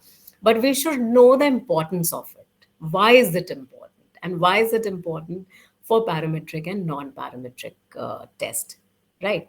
So statistic में जैसे RMA, it is very clear कि the with that onion वाला diagram कि how the paradigms and the research and what techniques we are using depending upon the objectives and all, it's very sequentially laid out.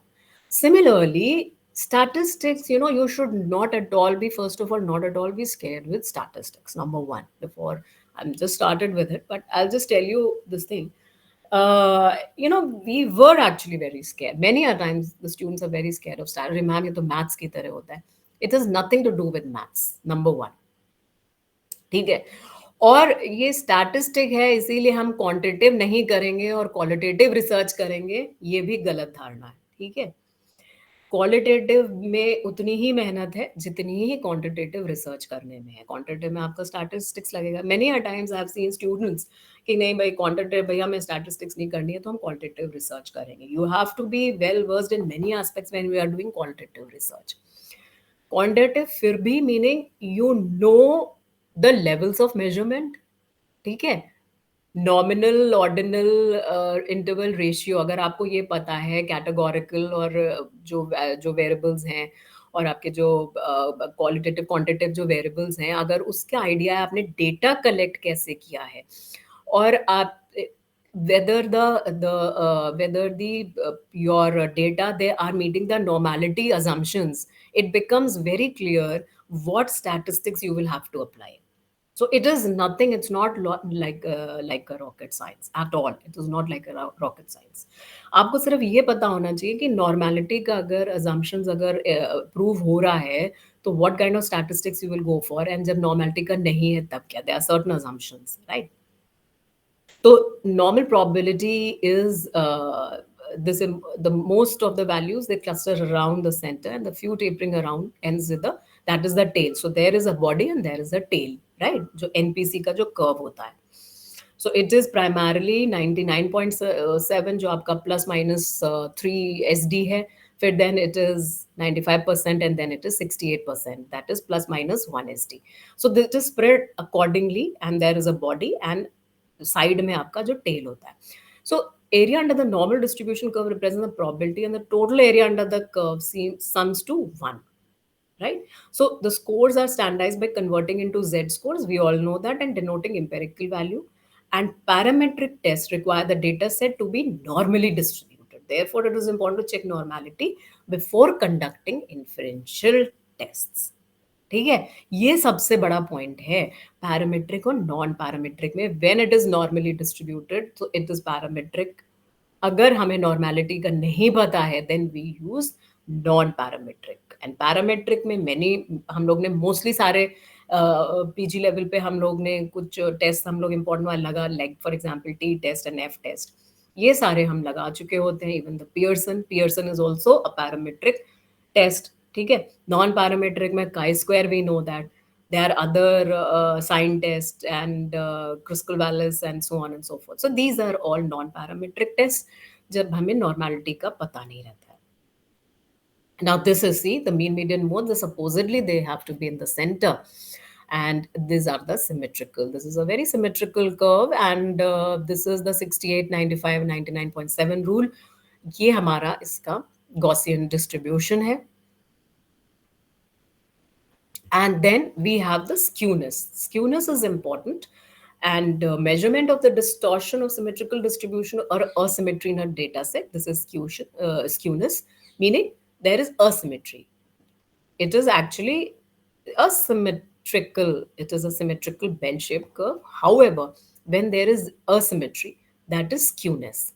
And distortion is there. So there are three types of skewness. There is zero skewness actually when the mean, median, mode, they are in the same tangent pay. And when we have negative skewness, that is the right side heavy distribution, and where the mean is less than the median, and median is less than the mode. And positive skewness is when we have the mean is more than the median and median is more than the mode. So there is left side heavy distribution. And we will see, and if in case of skewness, we use non-parametric tests to infer the results. This is the negative skewness. Then this is the normal. The normal curve represents a perfectly symmetrical distribution. And this is the positive direction. This is the positive skewness. And you see how different the mean, median, mode are. Then it is, if the scores are accumulated towards the left or the right. Now, when we talk about the parametric test, I just mentioned that there are certain assumptions, right? So it assumes that the sample data comes from a population following a probability distribution or normal distribution with a fixed set of parameters. And that is why sampling also becomes important. Okay, how random sample you have selected. See, everything is interdependent. Nothing is in seclusion. And degrees of freedom is important. It is important statistical test. There are number of independent values that can vary in a set of data while measuring statistical parameters. And mean or variance of data that is analyzed and compared. And the set of assumptions are normality of data, homogeneity of variance, independent observation sampled randomly, and no extreme outliers. So that outliers should not be there in the parametric, whatever the data is, if we want to apply parametric tests. So we have the t-test. This is most common kind of parametric test when we want to compare two group means, right? And this is used for hypothesis testing to determine whether a treatment has an effect on the population of interest or whether two groups are different from one another. This is the most common test that one applies. So difference between two groups. So we use a t-test, and then null hypothesis and alternate hypothesis, like true difference between the two group means is zero. So there is either in the research we take null hypothesis or alternate hypothesis. We fail to reject null hypothesis, or we reject null hypothesis. So if null hypothesis is rejected, alternate is accepted, right? But we never say that null hypothesis is accepted, right? It is always said that we fail to reject. We fail to reject null hypothesis, right? And there are different types of t-tests. When one is the paired t-test also, that is the one group of people, only one group, then we use before and after. It is paired test, one or two sample test, tailed one or two tailed test. Non-parametric. Now this becomes important because when the data set is skewed and does not follow the assumptions of parametric, so then we use non-parametric test. It indicates the population characteristics are not predefined, but they are flexible and free of assumptions. And results might be subject to biases as the tests are distribution free. And it is used on unscaled data as well. So you should be knowing what are the assumptions important for the parametric test and non-parametric test. And of course, the level of measurement, that is the nominal, ordinal, interval, and ratio scale. So that is also important. There are different types of non-parametric, like for example, the chi-square, Mann-Whitney U-test, Kruskal-Wallis H test, etc. Now, this is sign test. You must have used, but so much in detail is not being asked in your NET exam. But of course, you should be knowing these kind of. I'll give you a comparison of how it is used. meaning a comparison between the parametric and the non-parametric. I'll give you a comparison. Again, this is Wilcoxon signed rank. There is signed rank and there is rank sum. So there are two types of Wilcoxon test. One is Wilcoxon signed rank. So it is a non-parametric dependent sample t-test. So you have the same signed rank is on the same set of, it is like a pair t-test, right? So Wilcoxon signed rank, and when we have Wilcoxon rank sum, then we have two groups like the t-test, and it uses rank or ordinal level data and relies on the W statistics. So it uses the rank or ordinal level, and that is why I told you to see how the level of measurement is also important. So it should be used if the difference between the pairs of data are normally distributed. The null hypothesis states here that the medians of two samples are equal, and so this is Wilcoxon signed rank and Wilcoxon matched pair signed rank test. This is the same. And this is the formula, which I think it is not being asked in the exam, but you should be knowing ki which test can be applied when. That is more important. Mann-Whitney again. Mann-Whitney is a non-parametric alternative to the independent unpaired sample t-test. So where, see, there is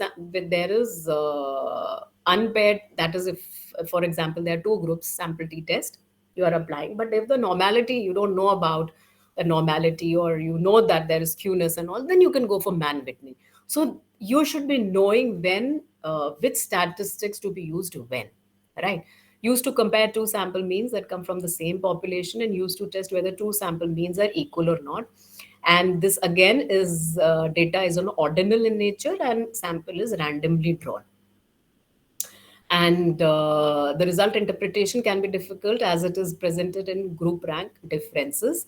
Medians are recommended to use this in the test as it is a measure of central tendency of two groups. So here median is used, and this is the formula. This is actually, I think we have it in masters also, so you must have practiced at some point of time. Then Kruskal-Wallis is the non-parametric counterpart of ANOVA, one-way ANOVA. So this is very interesting, and it is a hypothesis test for multiple independent samples, like in ANOVA. So when you are not sure of the normality, then we go for the multiple independent sample test. That is the Kruskal-Wallis. It determines whether the medians of two or more groups are different. It uses ranks of data value rather than actual data value, and the formula is this. Then again, we have the Friedman test, which is similar to Kruskal-Wallis, and this is used in place of two-way ANOVA. So we have, parametric and non-parametric counterparts of everything, provided one knows when to apply what. Again, the data should be ordinal level and coming from single group. Now, this power analysis is one thing. It is important in the way, in the sense that it is a form of analysis to determine the sample size. So what kind of sample one has to have? Power analysis, it is uh, the form of analysis which determines the sample size. So actually we should be knowing what should be the appropriate sample size for a study, so that we are able to detect the effect of a test at a desired level of significance, right? So it is the procedure that the researchers can use to determine if the test contains enough power to make a reasonable conclusion. See, that's right. So meaning that kind of the sample size is required. And the power analysis can also be used to calculate the number of samples required to achieve a specified level of power. So sample size is important if we want to have a particular kind of effect of a test. So that particular, especially many a times, the power analysis is done to find out the sample size and etc., which is to be taken and considered for the research. Coming back to the type 1 and type 2 error, now this is very common, and this can be asked in the exam as well, because it's very common. And Type 1 error, it is like the false negative, right? So this is, if we see the type 1 error, false positive, and type 2 error is false negative. So here the error of rejecting a null hypothesis when it is true, false positive. So here what is happening is uh, error of rejecting a null hypothesis. Error of rejecting a null hypothesis when it is true, that is false positive. So error of accepting an alternate hypothesis when the results can be attributed to chance. It means that.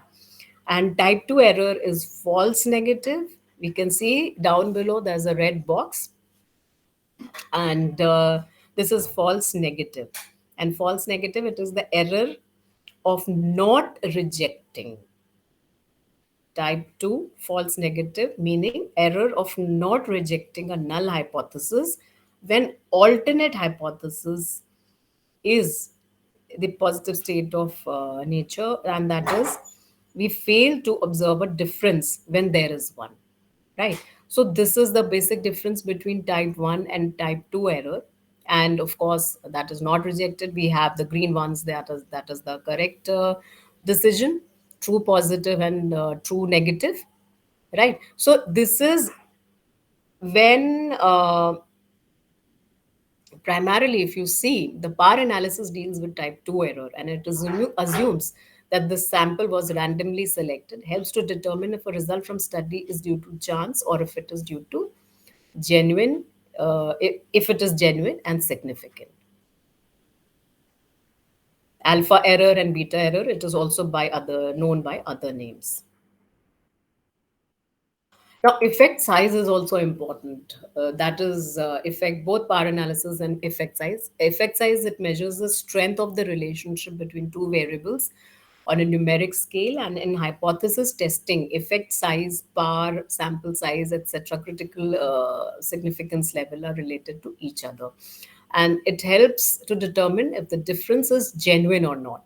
And these are actually quite detailed ones, which are most of the times not required. But these are the ways how we calculate the effect size, that is Pearson R correlation, standard mean difference, and Cohen's d effect size, and Hedges G method of effect size. We have correlation analysis. This is an important way of how we find association and relationship between variables, and the relationship exists between variables, and to describe the nature of relationship, and it is with the help of a scatter plot. Data is represented in the form of a scatter plot, and primarily we have three types: positive correlation, negative, and zero correlation. There is no association in zero correlation. Negative is the value of one increases as other decreases, and positive is value of one increases with the other. So this is positive correlation. And the range is, of course, from -1 to +1. And +1 is, of course, the positive, 0 is no correlation, and -1 will be the negative. We have many types of correlation, and it depends upon what is our data set, and accordingly we'll have to apply.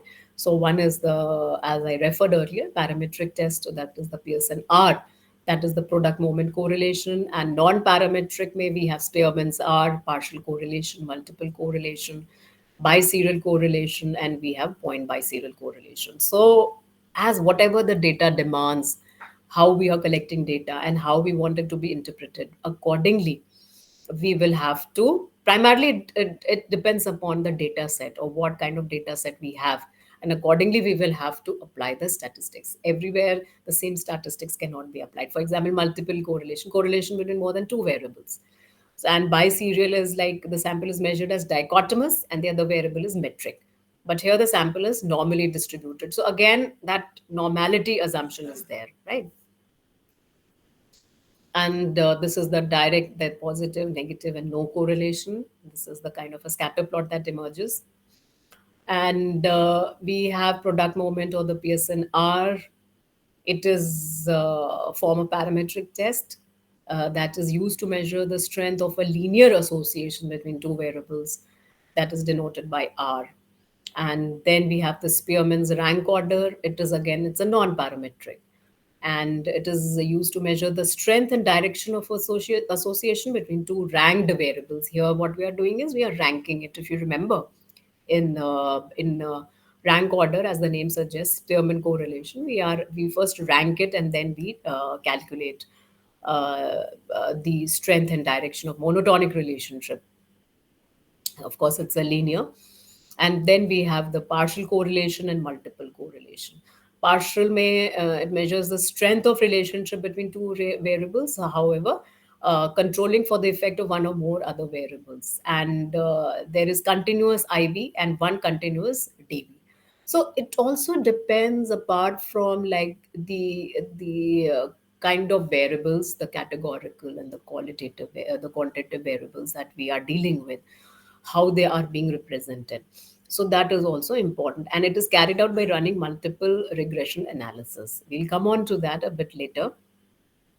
Then we have point biserial correlation and the tetrachoric. This is also, once you are into your PhD, and this is just this, at a very nascent, it's just an overview, because this is just basic assumptions that are required for your exams, nothing more, because calculation and things will not be there. And when you go on for your research program, then when you have the 6 months coursework, then higher level of statistics and all, everything that is being taught. So you have a 4 credit of research methods and a 4 credit of advanced statistics and psychology, where you are taught all these different kind of techniques, where when to apply, what to apply, how to apply, despite having SPSS, Jamovi, and Excel, and so on. But you should know, because then it is garbage in and garbage out. I keep telling to my students also. So then we have the phi quotient and the biserial correlation. Now, biserial is important because many a times in studies we do apply biserial correlation, and it is similar to point biserial, except one of the variables is dichotomous, ordinal data, and has an underlying continuity. So now this is important. This is regression. Now, what is happening in regression is a statistical technique, right? And regression, it is one step ahead of आपके correlation से. It attempts to detect the relationship between DV and one or more IV.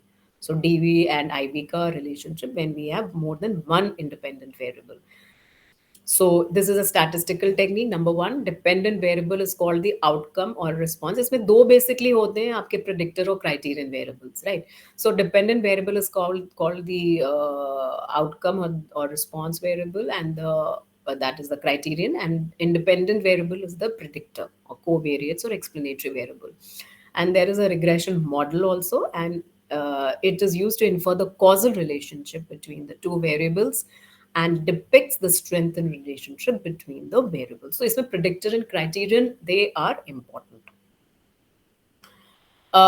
Regression, as the name suggests, it is like going back, right, to make predictions.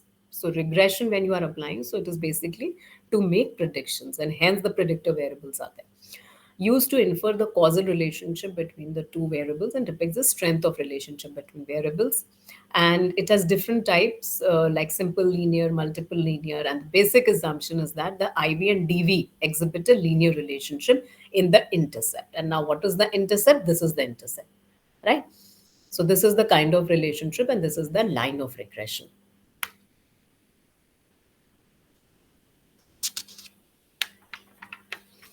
And so the variables being predicted from, and the variables being predicted. So this is the predictor variable and the criterion variable. These are the two variables of regression. So we have simple linear regression when there is a simple relationship between one IV and one DV, and it establishes a line that fits the data, and the line is drawn by finding the slope and the intercept, which define the line and minimize regression. So now, if you know the fundamentals, there is no harm in applying all the softwares and all, but the stress should be that underlying assumptions should be very clear, because you should not mix up the different aspects, right, when you have to use what. That is important. Multiple linear regression is assess the relationship between one DV and more than one IV. See, everywhere that is only being reflected, one IV or more than one IV or one DV and so on. So the main aim is to use the IV to predict the value of single DV, right? So here we have more than I, that is multiple linear regression, and here this is the formula. This is a bit different from the linear regression. Now, we have another important aspect, factor analysis, and many of you must have come across this word. For example, when you read about Cattell's theory. So, it is basically when we are testing theories or when we want to gain insight into different dimensions. Then, when you are trying to come up with construct validity, that is tool development, right? When we are going for tool development, in tool development and all, because reliability, validity, etc., they are all calculated. So factor analysis is one of them. So factor analysis is like it is used to reduce the large number of variables into fewer ones known as factors. So if you recollect Allport's theory or Cattell's theory, where they were initially Allport had so many uh, 4500 or so there were factors, and similarly when Cattle he reduced it to 16, and that on that basis he came out with 16 personality factor, 16 pf, that the personality inventory. So after factor analysis and different factor loadings, and he reduced large number of variables into the fewer ones. So factor analysis was the statistical technique that he used. So in this method, the common variance or the covariance from all the variables are extracted and put into one common score. So, though you should be knowing. See, there's nothing harm in knowing it because there might be a question on it. But many a times we don't use factor analysis, but one should know because this becomes a part of your further future research. You might want to come up with the tool development and so on. So this common score is used in an index of further analysis, and there is a general linear model, and this method is important in scale or tool construction. So.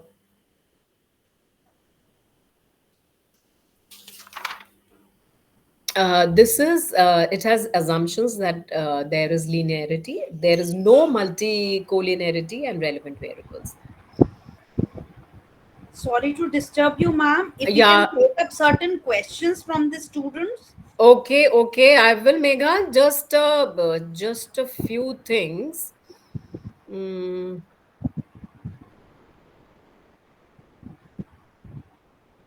this is a little bit more on this experimental design and all. This should be clear to the students. Just I'll take 5 more minutes to experimental designs are important for both RM and statistics, because accordingly you will come up with your Ma'am, statistics. experimental design, they have a topic tomorrow. Okay, fine, then it's okay because it also comes under this thing in RM. Yes, ma'am.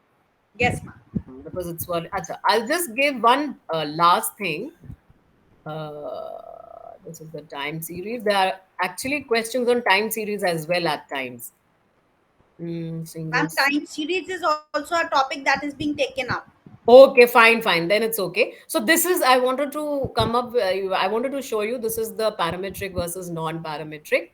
So when you use what, when the assumptions of parametric are not met, then the non-parametric goes. But you always have a counterpart. See Pearson R correlation here, then Spearman's rho here. Single sample pair t-test, you have one sample Wilcoxon sign rank test. Two sample unpaired t-test, you have Mann-Whitney plus Wilcoxon rank sum, then one way and over Kruskal balance. So you should be knowing what you can use when, which this, and this is why I was emphasizing on the type of data set. We have interval ratio, categorical, nominal, rank or ordinal data, and accordingly, if you have a single sample, what can be used, and if you have two samples and more than two samples. So this is basic, what has to be used when. This is why. So this is the references. So thank you. Just a minute. Ma'am, can we take up certain questions? Yeah, please. Yes, Pratishtha, you want to ask something? Yes, ma'am. Hmm. Ma'am, when you talked about result generalizability, जैसे आपने कहा कि data हमने Hmm. पहले collect किया, उसके बाद Correct. हम जनरलाइज करने की बात, तो वो जनरलाइजेबिलिटी किन फैक्टर्स पर डिपेंड करती है? कैसे हम Yeah. किसी डेटा को जनरलाइज कर सकते हैं? See, generalizability, it is the greater your sample size is, right? The greater the sample and the sampling bias and the sampling error, the less it is. You will be able to generalize it. If we compare the qualitative research design and the quantitative research design, the basic disadvantage is that only. We cannot generalize, meaning, see, when you say generalize, meaning if you want to, apply the whatever you get the conclusions on a larger population, right?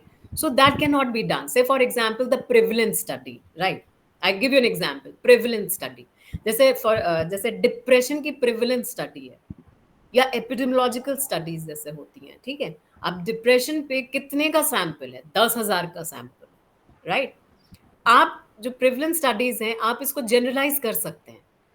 10,000 का sample है, कभी कभी 50,000 का sample है, ठीक है? But अगर आपने 10 लोगों के ऊपर आपने स्टडी किया, आप इसकी जनरलाइजेबिलिटी कितनी रहेगी? सब्जेक्टिविटी रहती है, right? So the more the sample, the less is the sampling bias, and of course randomisation is important. That is why, see, everything is correlated.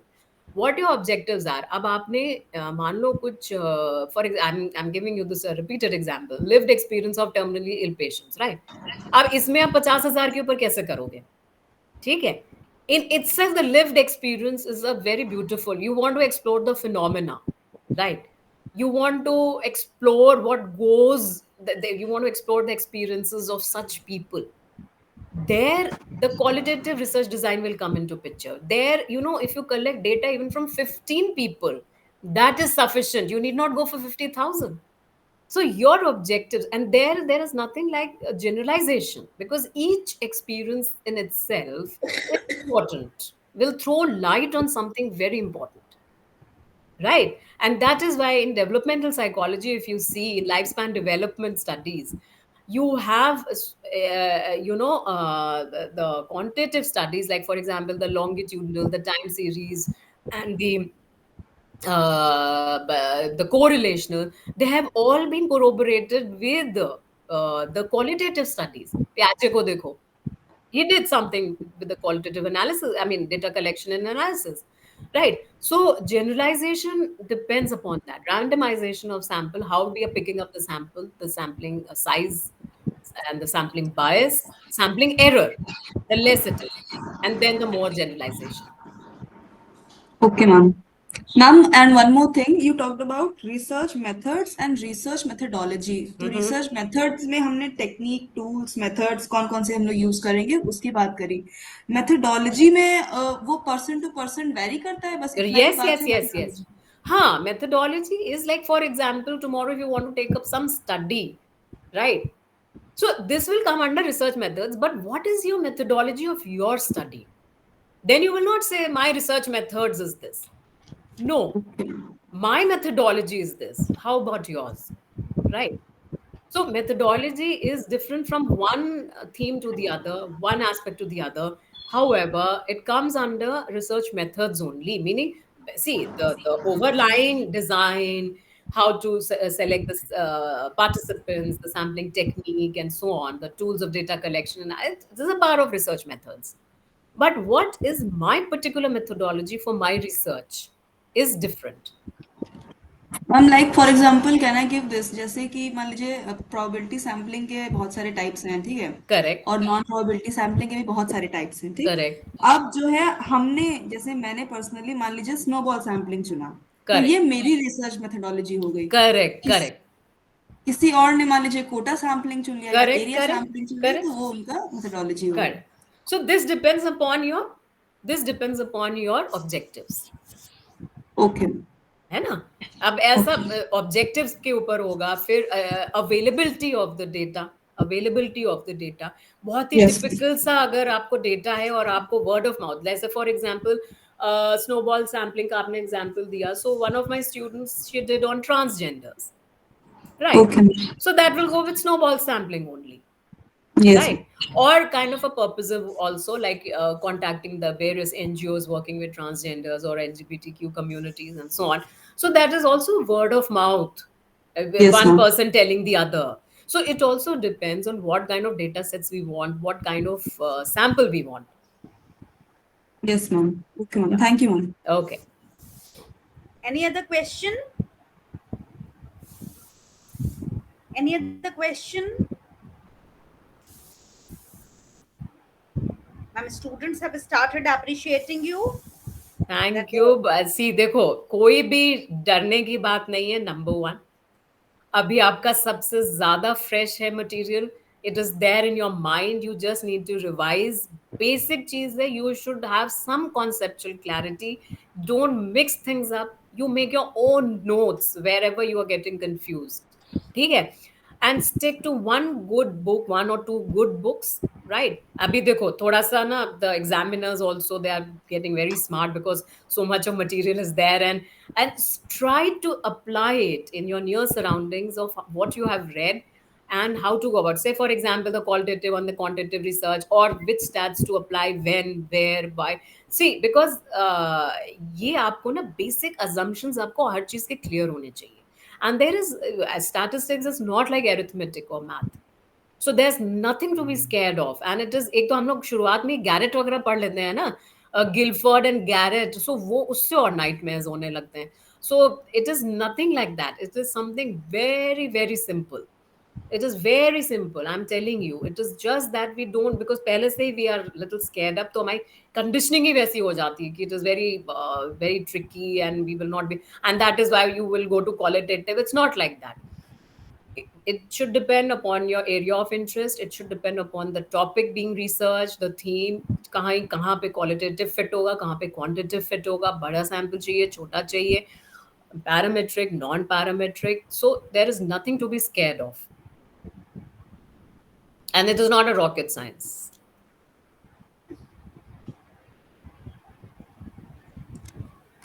Okay, so as there are no more questions, I would really like to thank you, ma'am, for a wonderful session. And that was a very descriptive session of 2 hours, जिसमें आपने बहुत अच्छे से concepts को clarity के साथ बच्चों को बताया है. And एक बहुत अलग तरीके से आपने simpler form में इतने technical जो jargons होते हैं जिनसे हम, आप अभी कह रही थी हम डरते हैं, उनको बहुत easy way में बच्चों तक convey किया है. Thank you so much, ma'am. Department of Psychology would like to give you a token of certificate of appreciation. Thank you so Thank you much, so ma'am. much. for Thank you so helping us much, out. Megha, and I'm really thankful. And I don't know, because there was itne bade huge topics hain. I'm not very sure whether I I've know. done justice to the students, but of course, the students can approach me, not a problem, and nothing to be scared of. Go step by step. I think everything will be very clear. And I just thought कि ये सारा चीजें, meaning you should be knowing all these things, right. It is कल को, क्योंकि net के exam में कुछ भी पूछ देते हैं, इट डजंट मीन कि आपको कल को रिसर्च में सब चीजें लगानी ही है. But at this very Yes, ma'am. Preliminary level, you should be knowing all these things, and it should not be terrifying. You can get back to me whenever you want. If you want any help from my side, I'll be more than happy to help you. Thank you so much, ma'am. Thank Okay, you. thank you, Dr. Megha. Thanks a lot. Thank And you. that was really quick. Vivek, I would request you to please end the session. Okay, ma'am. Can I log off then? Yes, ma'am. Sure. Okay, fine, Megha. Then we'll be in touch.